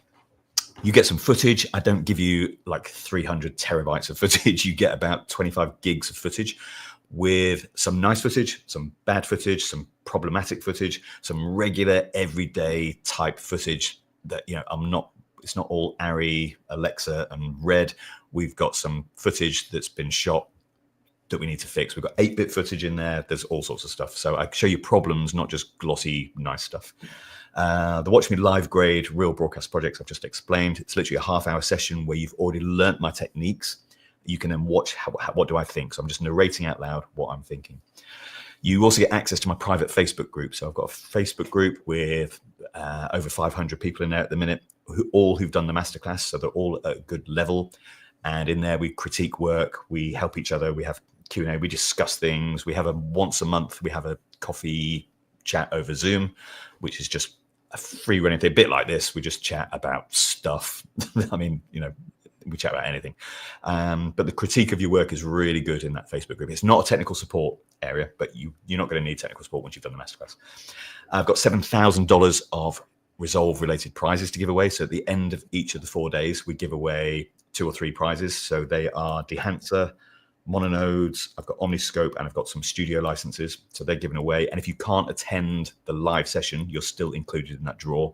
So it's not one of the ones that you have to attend. And you get a certificate upon completion. So that's it. Is that it? I don't know. You happy? Yeah, I'm happy. Yeah, back to me. There you go. So, am I back? Oh, hang on. I can't see me. There's the 2 of us there. Everyone, right. Lots of comments. Sounds like an absolutely amazing class. Take some questions on that if there is any before, but it's brilliant. It's the course that I definitely would have wanted. I mean, I've spent months writing this course. It is my style. It's the same as you've seen me on YouTube, but I'm teaching you the real techniques that I really do, and I prove it because I open up my BBC jobs or the Amazon jobs or whatever job I feel like opening, and I will show you what I've taught you is exactly what I've been doing. So if you want to get your footage looking how I do and think how I think, and I just help you do it. And we start from what is color. I mean, literally, we start from the very beginning. We start with 1 node, we build it up to 2. Halfway through day 2, we've not even done color management yet. It really is step by step. But I give away a lot, so it goes. There's a lot in there. What I suggest to people is if they're real beginners, they sort of watch the 4 hours, then watch the replay and maybe grade along with it. But you get footage to grade along with as well. And I mean, that's the best of both worlds, isn't it? You can watch along, try and soak it in, and then because you get the live recording, you can go, okay, I'll watch it back and actually try and do it myself. Yeah. So I should probably reveal the price. People might want to know how much that is. So Yeah, go for it. It is capped at 200 tickets. So it's strictly 200 tickets. The 3 previous ones I've done have all sold out. Tickets went on sale on Tuesday. There are some tickets left.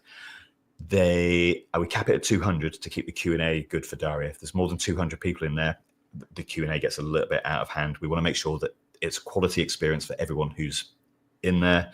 So 200 is a good, manageable number. I could easily do 300-400, but I'm keeping it so it's a nice experience for everyone. We get back to everyone's questions.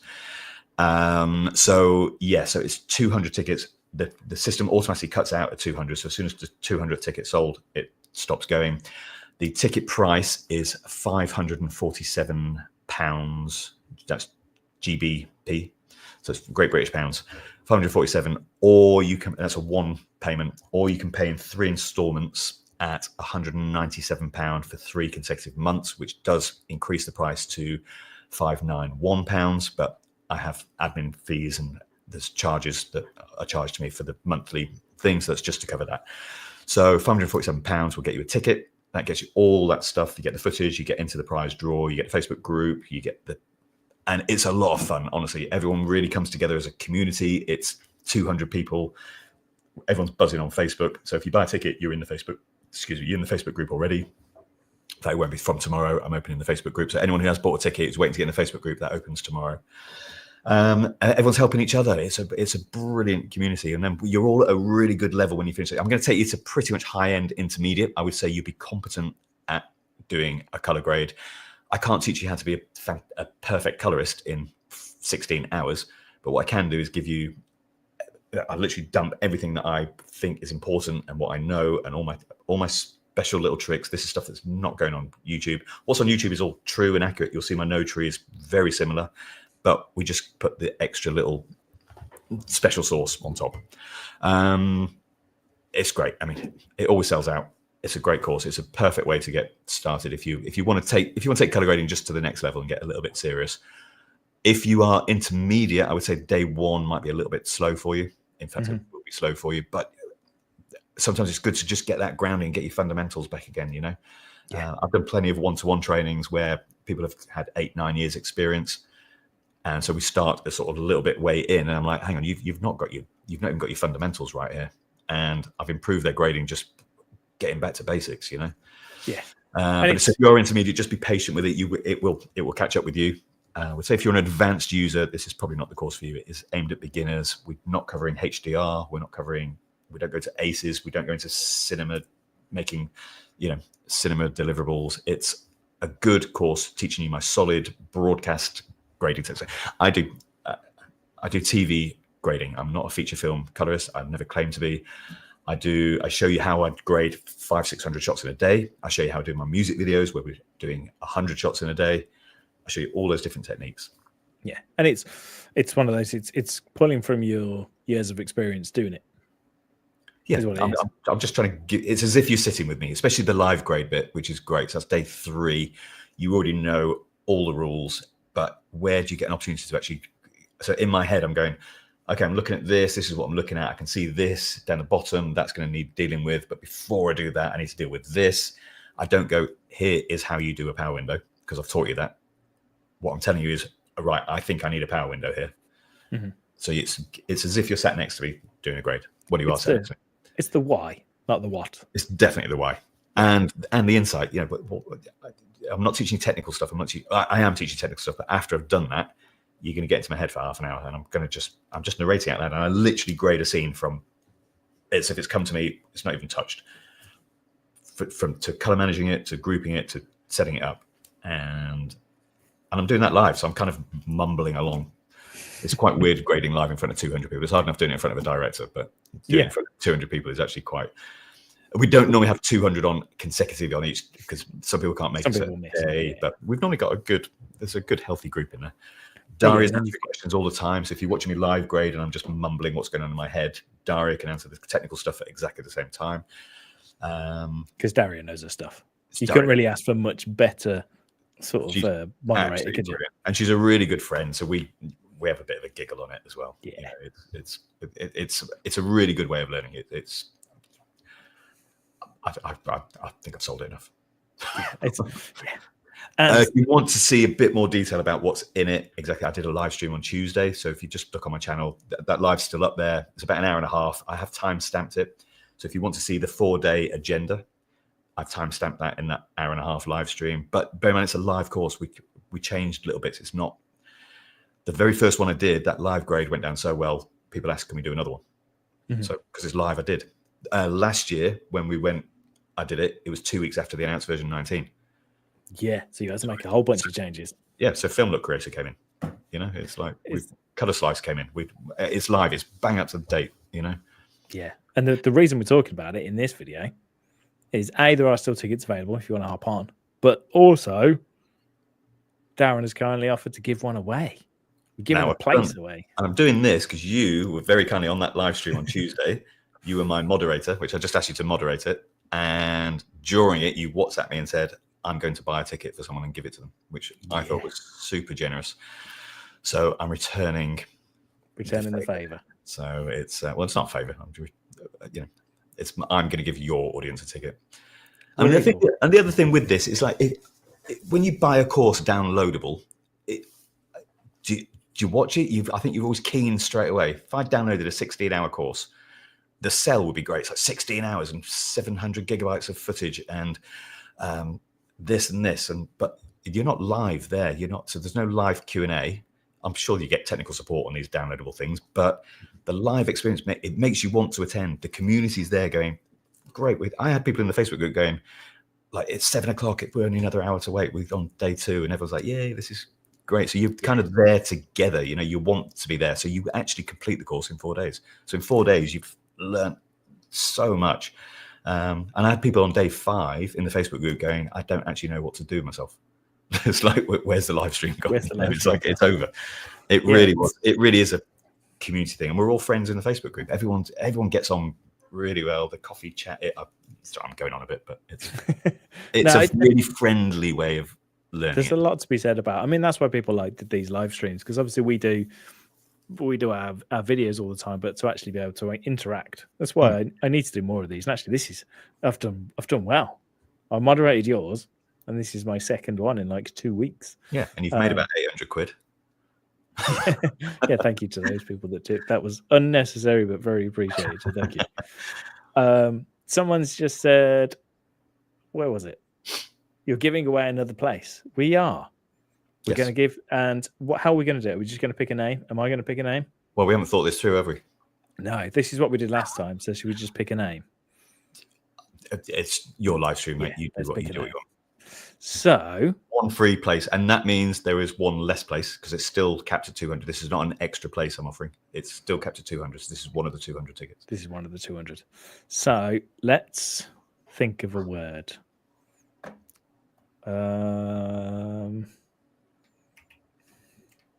What? Do you want a word to go in? Chromebook.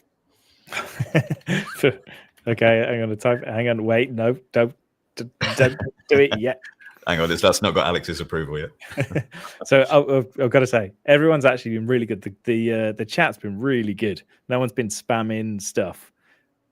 For now, when I enter the word Chromebook, and only after I've entered the word Chromebook, then you can enter the word Chromebook and you can spam it. And when I say stop spamming.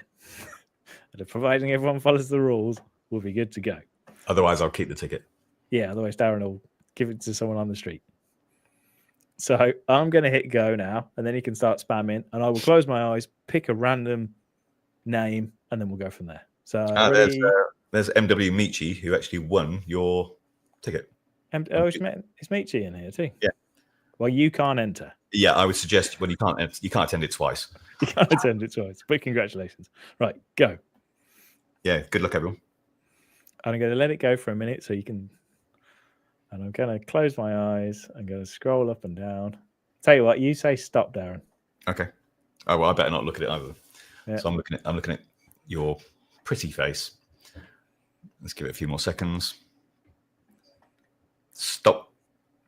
Staples. There you go. Literally Staples. Let me go to channel. Staples, well done. We'll see you a week on Thursday. So Thursday, March the 20th, 4 p.m. UK time, 4 hours. And then it's the Friday, Saturday, Sunday as well. Okay. Yeah. So Staples, if you email me, info@MrAlexTech.com. I've just done it in capitals for some reason.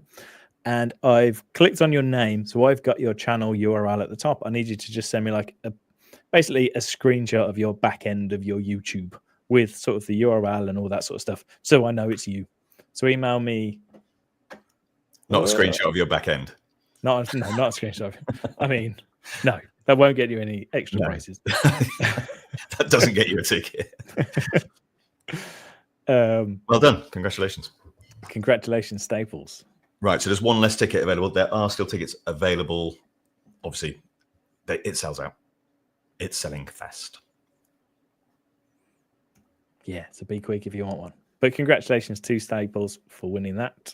Cool. And just to add on this, I never do a last minute sale on these things. I keep the price. So if people are interested in buying, you can confidently buy now. There's not going to be 10% off on Wednesday. I don't do any early bird, late bird. I don't do any of that stuff. It's the price is the same, and the price has been the same for my previous 3 masterclasses. So I keep it absolutely fair for everyone. So if you buy it, don't worry that the day before I'm going to sell it half price. It's not going to happen. If it doesn't sell out, it'll be the first one that hasn't sold out. But if it doesn't sell out, I keep the tickets.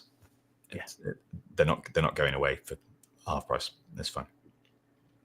Someone's just asked. I just want to answer this real quick. Happy Path. Hello. Do I do a course? Alex, do you do a course, or is it all YouTube based? I don't. Usually, everything I do is on YouTube. I've thought about it, but I never really know how to approach it. I've got this other. Do you want to expand on that idea you were talking about? Yeah, I mean, I think most people here probably saw the video. I've got this big idea, but I appreciate it's not going to be for everyone because not everyone's going to be wanting to do a subscription thing. But I'm going to work on that. I might try and launch that in May. So the idea is to get loads of people together and we'll get real world projects and we can edit them and grade them and talk about it. Again, very community based is the idea. Yeah, that honestly, that community thing where it's quite special. It's actually, the end of my 4 days, it's actually quite emotional. Is probably a bit heavy, but it is actually it's like, it's, and I think so. When you build up that community, if you're doing your subscription thing, I think people will buy into it. I think it's a great way to do that. I only want from each other. Have you ever done training with people? I do training. I learn things. Doing training, I always like to say it's you try and be the dumbest person in the room. You surround yourself by smart people, and you naturally learn things when you're surrounded by other people. But yeah, it's. I want to make sure it's good. I want to make sure that there's real value in it, and I was just basically thought about what I would like what would take me to kind of the next level, or where would I like to be able to take things. And the big thing for me is if you don't have a back catalog, you don't have means to go out and get the work. It's really hard, really difficult to get the back catalog to be able to go and get the work. So it's like, how can we kind of try and fast track that? Yeah, I was thinking to color grade that stuff as well. Looking at it from my side of it, getting footage is tricky. It's tricky, yeah. But it's also, I was thinking about it today actually, of kind of value added. I'm a DaVinci Resolve certified trainer, so it's like, okay, we'll do that as part of the thing. We'll run through it, and so you can get your certificate. We could get someone in to do the color thing. So after the first few months, you've also gained a bunch of certification. Not you, Darren. Don't worry. And I've actually weirdly now got some contacts with people. It's like, I wonder if we get people that work in production studios could come in and talk to us. I know some colorists that worked at Goldcrest, and I know Darren, and I know these people. And it's like, okay, let's actually see if we can use this to really make a cool thing. Yeah, and I think the idea that the subscription price is invested in quality tools to make the course valuable. It's not you coining in. Yeah, I mean, don't me wrong. I'll make sure that it's a business, because I'll have to spend loads of time doing it as well. But it won't be just like, I'm making loads of money, I'm spending 5% on this. It's like the vast majority of the money will be spent on the thing, and then I'll just pay myself a bit of a wage here. I don't think anyone's going to deny you earning off it. No, but it won't be the case. I mean, unless like 10,000 people sign up, and then I'm like, ka-ching. But I don't think that's going to be the case. Well, then you just we get bigger sets and bigger cameras and bigger. Yeah, it will literally be like, we'll make our own Netflix. Sounds good. So there you go. It's all ideas, but we'll see what works. Yeah. I saw a question just on my masterclass, but go and watch that live stream. All the questions are answered, but just one came up like, how long does it last? It's 4 days, but you get the recordings for lifetime. So you can watch them back as many times as you like. The original course I did 2 years ago, 3 years ago, they still have access to those recordings. So, and you only get access to recordings of the one that you attended, by the way. So you don't get all the previous masterclasses, but it's the same. It's the same course. I just refine it each time. But you can watch it for as long as you want. The recordings are there. You've always got it to go back to. You've got a secret little Darren that you can go watch.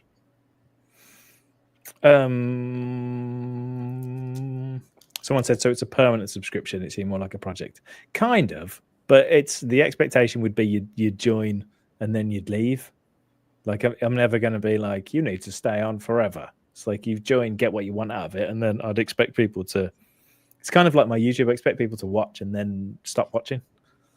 Like it's one of those weird things. If I've done my job well on YouTube, I expect you to stop watching my YouTube. Because if I'm teaching you good stuff, like if you don't know anything about Resolve and I teach you a lot of things. I'm 56. I'm still learning stuff. Yeah, you know what I mean, though. Like there's an expectation that hopefully people will grow past if if we're doing sort of beginner friendly stuff. You're weird. I don't want them leaving my channel.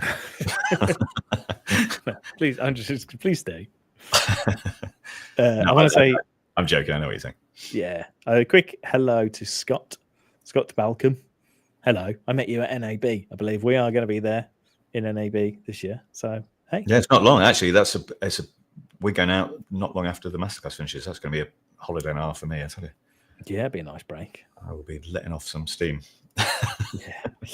That's, I mean, if you've ever seen Darren letting off steam, it's a sight to behold. Years of practice, that is, Alex. Yeah, I can imagine. I'm a lot better than I used to be. NAB, it's very rare I'd be home before 4 o'clock in the morning. I had a few last year. I still managed to do that a few times. Yeah, I mean, I've been being good. I haven't had a beer or I'm actually dieting at the minute. I'm trying to eat really well and this, that, and the other. So I need to make sure I have some horrible food before Vegas. Get your body going into shock ready when you start eating NAB show floor food. Yeah. Salt overdose. Yeah, that'd be interesting. Right, let's just do a couple more. I've kept you for way longer than I intended to, but we'll have a quick look through the comments and then we'll call it a day. Yep. So our Happy Path is still here. Thank you for sticking around, by the way. I got it right that time. Path, not place. There's always something on your channel to watch. Thank you. And there will be, I enjoyed doing the video so much the other day. I will do more vlogs, especially when I'm moving into the office. I'll have things to talk about, so that'd be good. And I'll be doing less vlogs, you'll be pleased to hear. Yeah. Does anyone know if the new 50 series cards work better in DaVinci Resolve due to the CUDA chips being aimed towards AI? So I haven't tested. Darren will zone out for a minute on this one.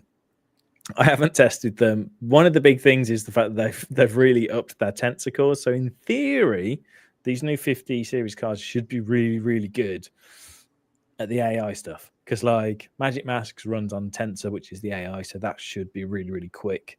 They've also improved the media engine. I need to look into it, but there's some other clever stuff going on, so they might be better at decoding and encoding. So yeah, although there's lots of negativity around these 50 series cards at the minute, lots of overheating and this, that, and the other. But I'm going to try and get hold of one. I can test it on the channel. So there you go. Such a positive and productive stream. Great time spent with MrAlexTech and Darren and everyone in the comments. This was a very mature DVR community. I agree. It was good fun. Well, it is. The whole community is just great. You know, I mean, I'm just enjoying sitting here chatting with everyone. It's nice. This is nice. Yeah. It is rare, actually, that you get... I mean, some of the Facebook groups are a bit spicy. And sometimes you get a bit of gatekeeping by some of the old heads. But generally speaking, most people I've encountered in Resolve world have been really nice. Yeah. Well, I mean, we all, we get to we get to know each other as well as sort of content creators as well. But you, all these names, like, so Keith Neely's here, you know, he's always on he did the masterclass. In fact, he's saying he's going to do it again, which is great. But he's in the coffee Zoom every month. Good old Keith. They become my friends. You know them. Frank in Blackpool, I've known him for, I've never met him. I know Frankie Blackpool. Yeah. I think that was when I was very first starting on YouTube. Frank's was the name that was always there. Yeah, and Cameron Tim. Obviously, I thank Cameron Tim for being my moderator. I don't think he chose to be. I think I was just like, you're a moderator now. So apologies for that, but thank you very much, Tim. Appreciate you very much. And hi to everyone, by the way. I wasn't picking favorites there. I was just, they're just as they're going through on my tiny little iPad that's next to me. Tim said, definitely voluntold. You were voluntold. But you can also quit anytime you like. Well, I think I did the same for you on my live stream the other day. Yeah, to be fair. 547 quid. Yeah, actually, that was a bad idea, wasn't it? That was a very. You did it. So if you didn't see it, Alex literally WhatsApped me while he goes, "I'm going to buy a ticket and give it away." I was like, "Are you sure?" Yeah, because I'm in charge. It seemed like a nice thing to do. So if you see more sponsored segments this month, you know why. I joke, but it's true. Thanks again for the opportunity to win a place on the course. Hopefully I'll be able to attend this year. That's from Paul. You're more than welcome. Hopefully you do. Thank you, Scott. Welcome for your kind words there. Appreciate it. Hello, friends, from Dimitri. Hello. Evan Anthony says, great talk today. Hope to meet you at NAB and the Colorist Mixer. Yep. I will probably go to the Mixer because it's fun. Last year there was beers and tacos, I think, Mexican food. So it's worth going for that. We got a free Stanley Cup as well. Knockoff. There's like a knockoff Stanley Cup, but yeah. Oh, okay. I let my hair down a bit at that one. It was good. Yeah, it was good fun. People, yeah. They're always fun, actually, the Mixers. Evan Anthony, you did my course as well. So I'll see you, NAB. Someone's asked, any way we can move the project settings folder to another drive? Yeah, I think you just have to back it up. I think you just back up and then get rid of it. Export your project settings? Yeah. Just go to project settings, export, can't you? I'm checking now. I'm going to put you on full screen layout so you can see it. No,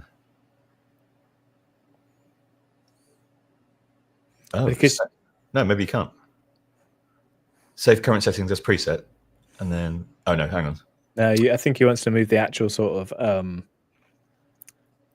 it used to be called a database, now it's a library, but you can move that to somewhere else and then reconnect it. Yeah, you can export that. You can literally. You need to click on the in that thing. You need to click on the I button, the info button, the little I. I shouldn't open that. I've got clients' work on there. Sorry. Oh, let me put faces back. I've not come prepared for. That's that. Literally got a big list of all my clients on it.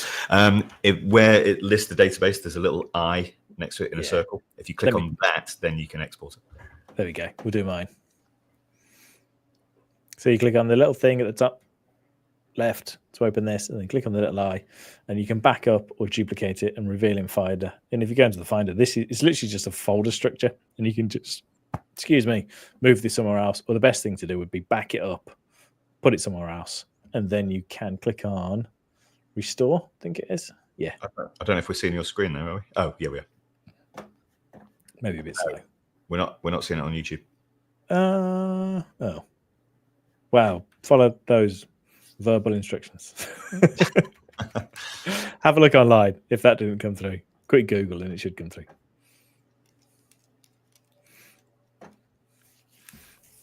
Thank you, Nick. Say again. He did. Anne Rudder did. I did Darren's course and it was fantastic. I learned so much. It's an absolute treasure. Oh, bro. Thank you very much. Nice people. Color Slicer is nice. We covered Color Slicer in it, and I've got my opinions on that. Which he will keep behind closed doors. Yeah, what goes on the masterclass stays on the masterclass.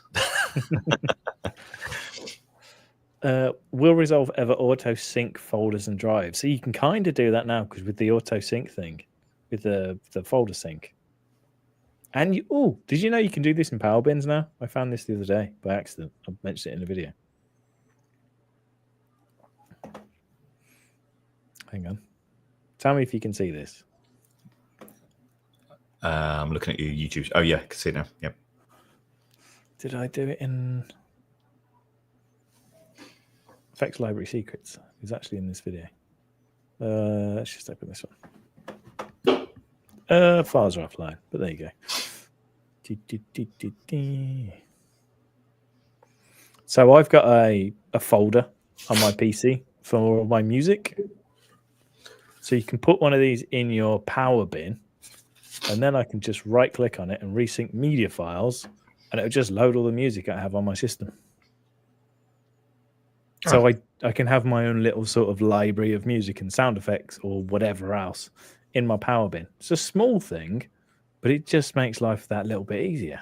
Yeah. Do you know what? I really need when it comes to me making a YouTube channel, making a YouTube episode, it's so I'm just so unorganized with it. Like little tips like that. So each time I just have to find all the graphics, and it's the same ones I'm using all the time, and I don't really have it that well organized. My work for my clients is meticulously organized. When it comes to YouTube, it's an absolute car crash. And so there's little things like that. I need to spend a bit of time. As soon as I've got some spare time, I want to make a YouTube episode, as opposed to I need a bit of spare time to actually organize. All things when you're making the same thing over, like every time, it just makes it easier to have it all in the same place. If I spent 3 hours doing that one day, that would, I think, within the rate of making YouTube videos at the minute, it would probably take a long time to recoup that time. But over time, it would be beneficial. You know, it's yeah. I mean, that's why I've made so many videos about presets and this, that, and the other, because it's from a YouTubey point of view, it's great. Yeah, I mean, your channel's golden for that sort of shortcut stuff as well. It's, you know, I've learned so much, and I do use your Magic Zoom on my YouTubes.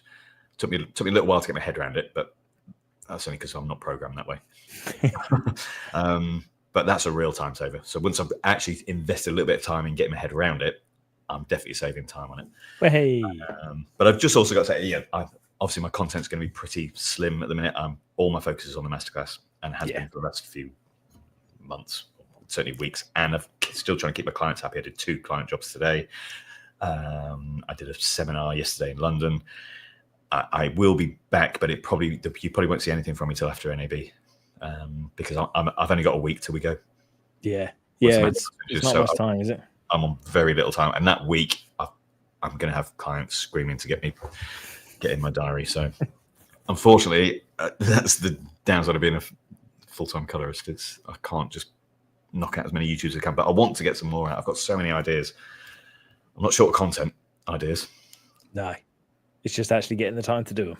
It's getting tough. Well, normally I'm quite happy to do it sort of at the weekends, but at the minute with the masterclass, my weekends are. I mean, I don't have the head capacity to think about anything other than the masterclass at the minute.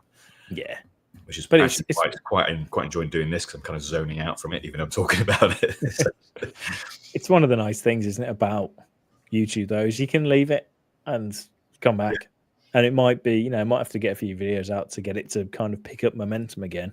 Yeah, but generally speaking, it's always there. Yeah, I'll do some nice stuff after NAB, and I will give myself a little bit of time off of client work after, because NAB, whilst it is fun, it's actually quite exhausting.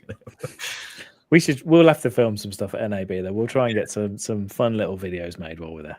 Yeah, it's not easy partying hard for a week. No. Oh, what a life! That's the first world problems. That is.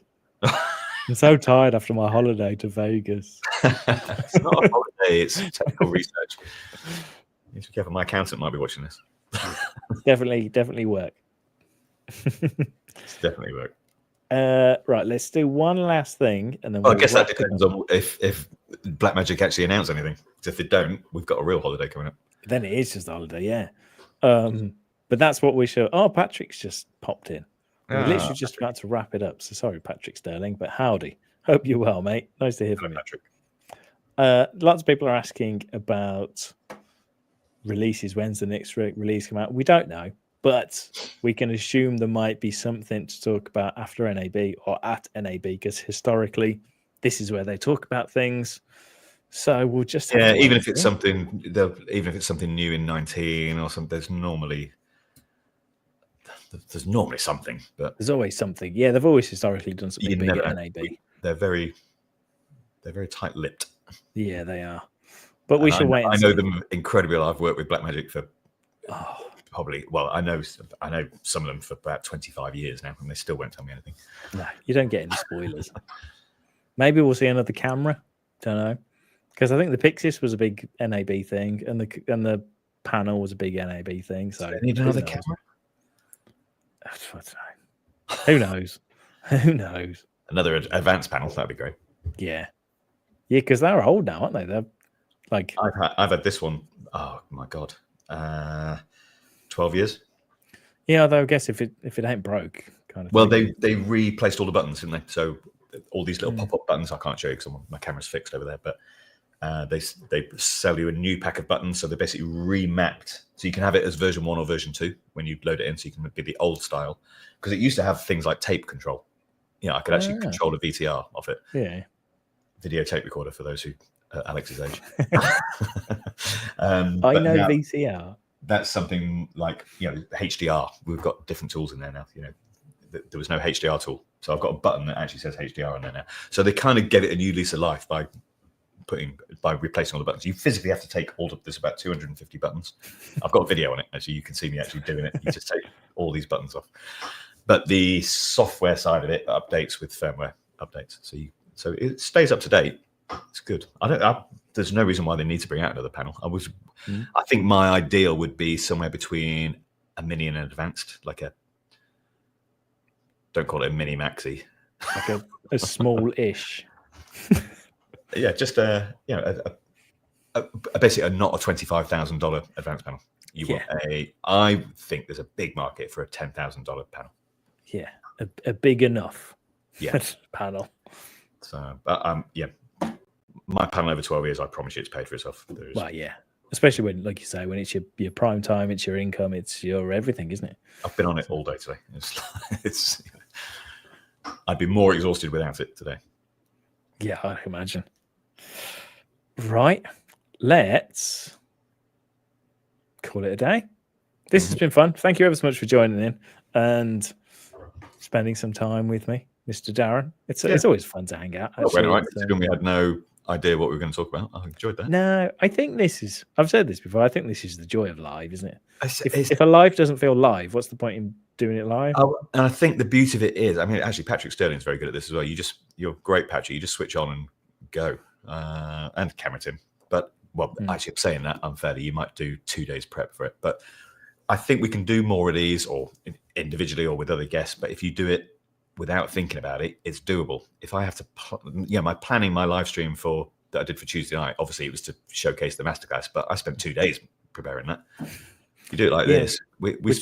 I went on about 6 minutes before just to check we had sound and vision.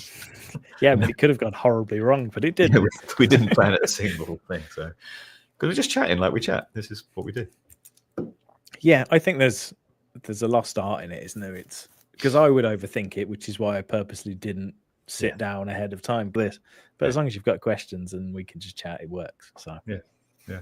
No, I've enjoyed it. Thanks for having me in your little community. You're more than welcome, and congratulations, Staples has just popped up. Congratulations, Staples. Oh yeah, well done. Fantastic. Yes, I'll see you on the masterclass joining the other 200 people. Yeah, and MW Mitch, who's in here, if I've said that right, he's the one who won on Tuesday. Won on Tuesday, yeah. And there's another guy, Ozayak, one that was officially given away. The second one, the first one. Yeah, so that's 3, and a guy won at Christmas as well. Did a Christmas giveaway, so we've got four people winning their way to the masterclass. There you go. And thank you all to everyone in the comments that's been here and has been, Gabriel, Michael, I've seen your name a lot, so thank you. Creative video tips, of course. Patrick's just popped in. Camera Tim. Yeah. So I've kind of been glancing at the comments, but what I'll do, I'll have a quick power watch of this later and go through all the comments. But thank you for kind words, as ever. Yeah. Everyone's nice. It's weird. Everyone's nice to us, Darren. This doesn't happen in real life. My clients are very nice, actually. Thank you. Oh, maybe it's just me then. I had really good. My client who came in this morning was the second job. That was an in and out, but the client in and out. But the client who was in this morning was really nice. Oh, so Steve, if you're watching, hello. Hello, Steve. I think he's got better things to do than watch me on YouTube after sitting. It's set all day with you, yeah, maybe not. I mean, I jest. Everyone's generally quite nice to me, so mostly. Yeah, they are. We're very fortunate. Yeah. So thank you all very much for joining in. And if you'd like to see more live streams, or you'd like to see anything from me, whether it be behind the scenes stuff, I'm looking at you, Path, not Place, Path, and or tutorial things. Let us know. Don't forget the Dehancer on Monday. Carter's saying he's going to be there. So yes, don't forget the Dehancer. Go to the Dehancer website and you can win copies. I don't know how many they've got. It's definitely more than one. I think it might be 3. I mean, I'm sure it's that software. Sure, they'll give out a couple, won't they? It's definitely 2. I think it might be 3, but don't quote me. Got ya. Cool. Thank you all ever so much, and cheers all. See you next time. Thanks, Alex. Bye. I'll see you. I'll see you in a few weeks at Heathrow. Yeah. Well, I'll see you in a few minutes when I stop the stream. Oh, okay. All right. Take care. Bye. Let me go. See you. Look after yourselves. Take care.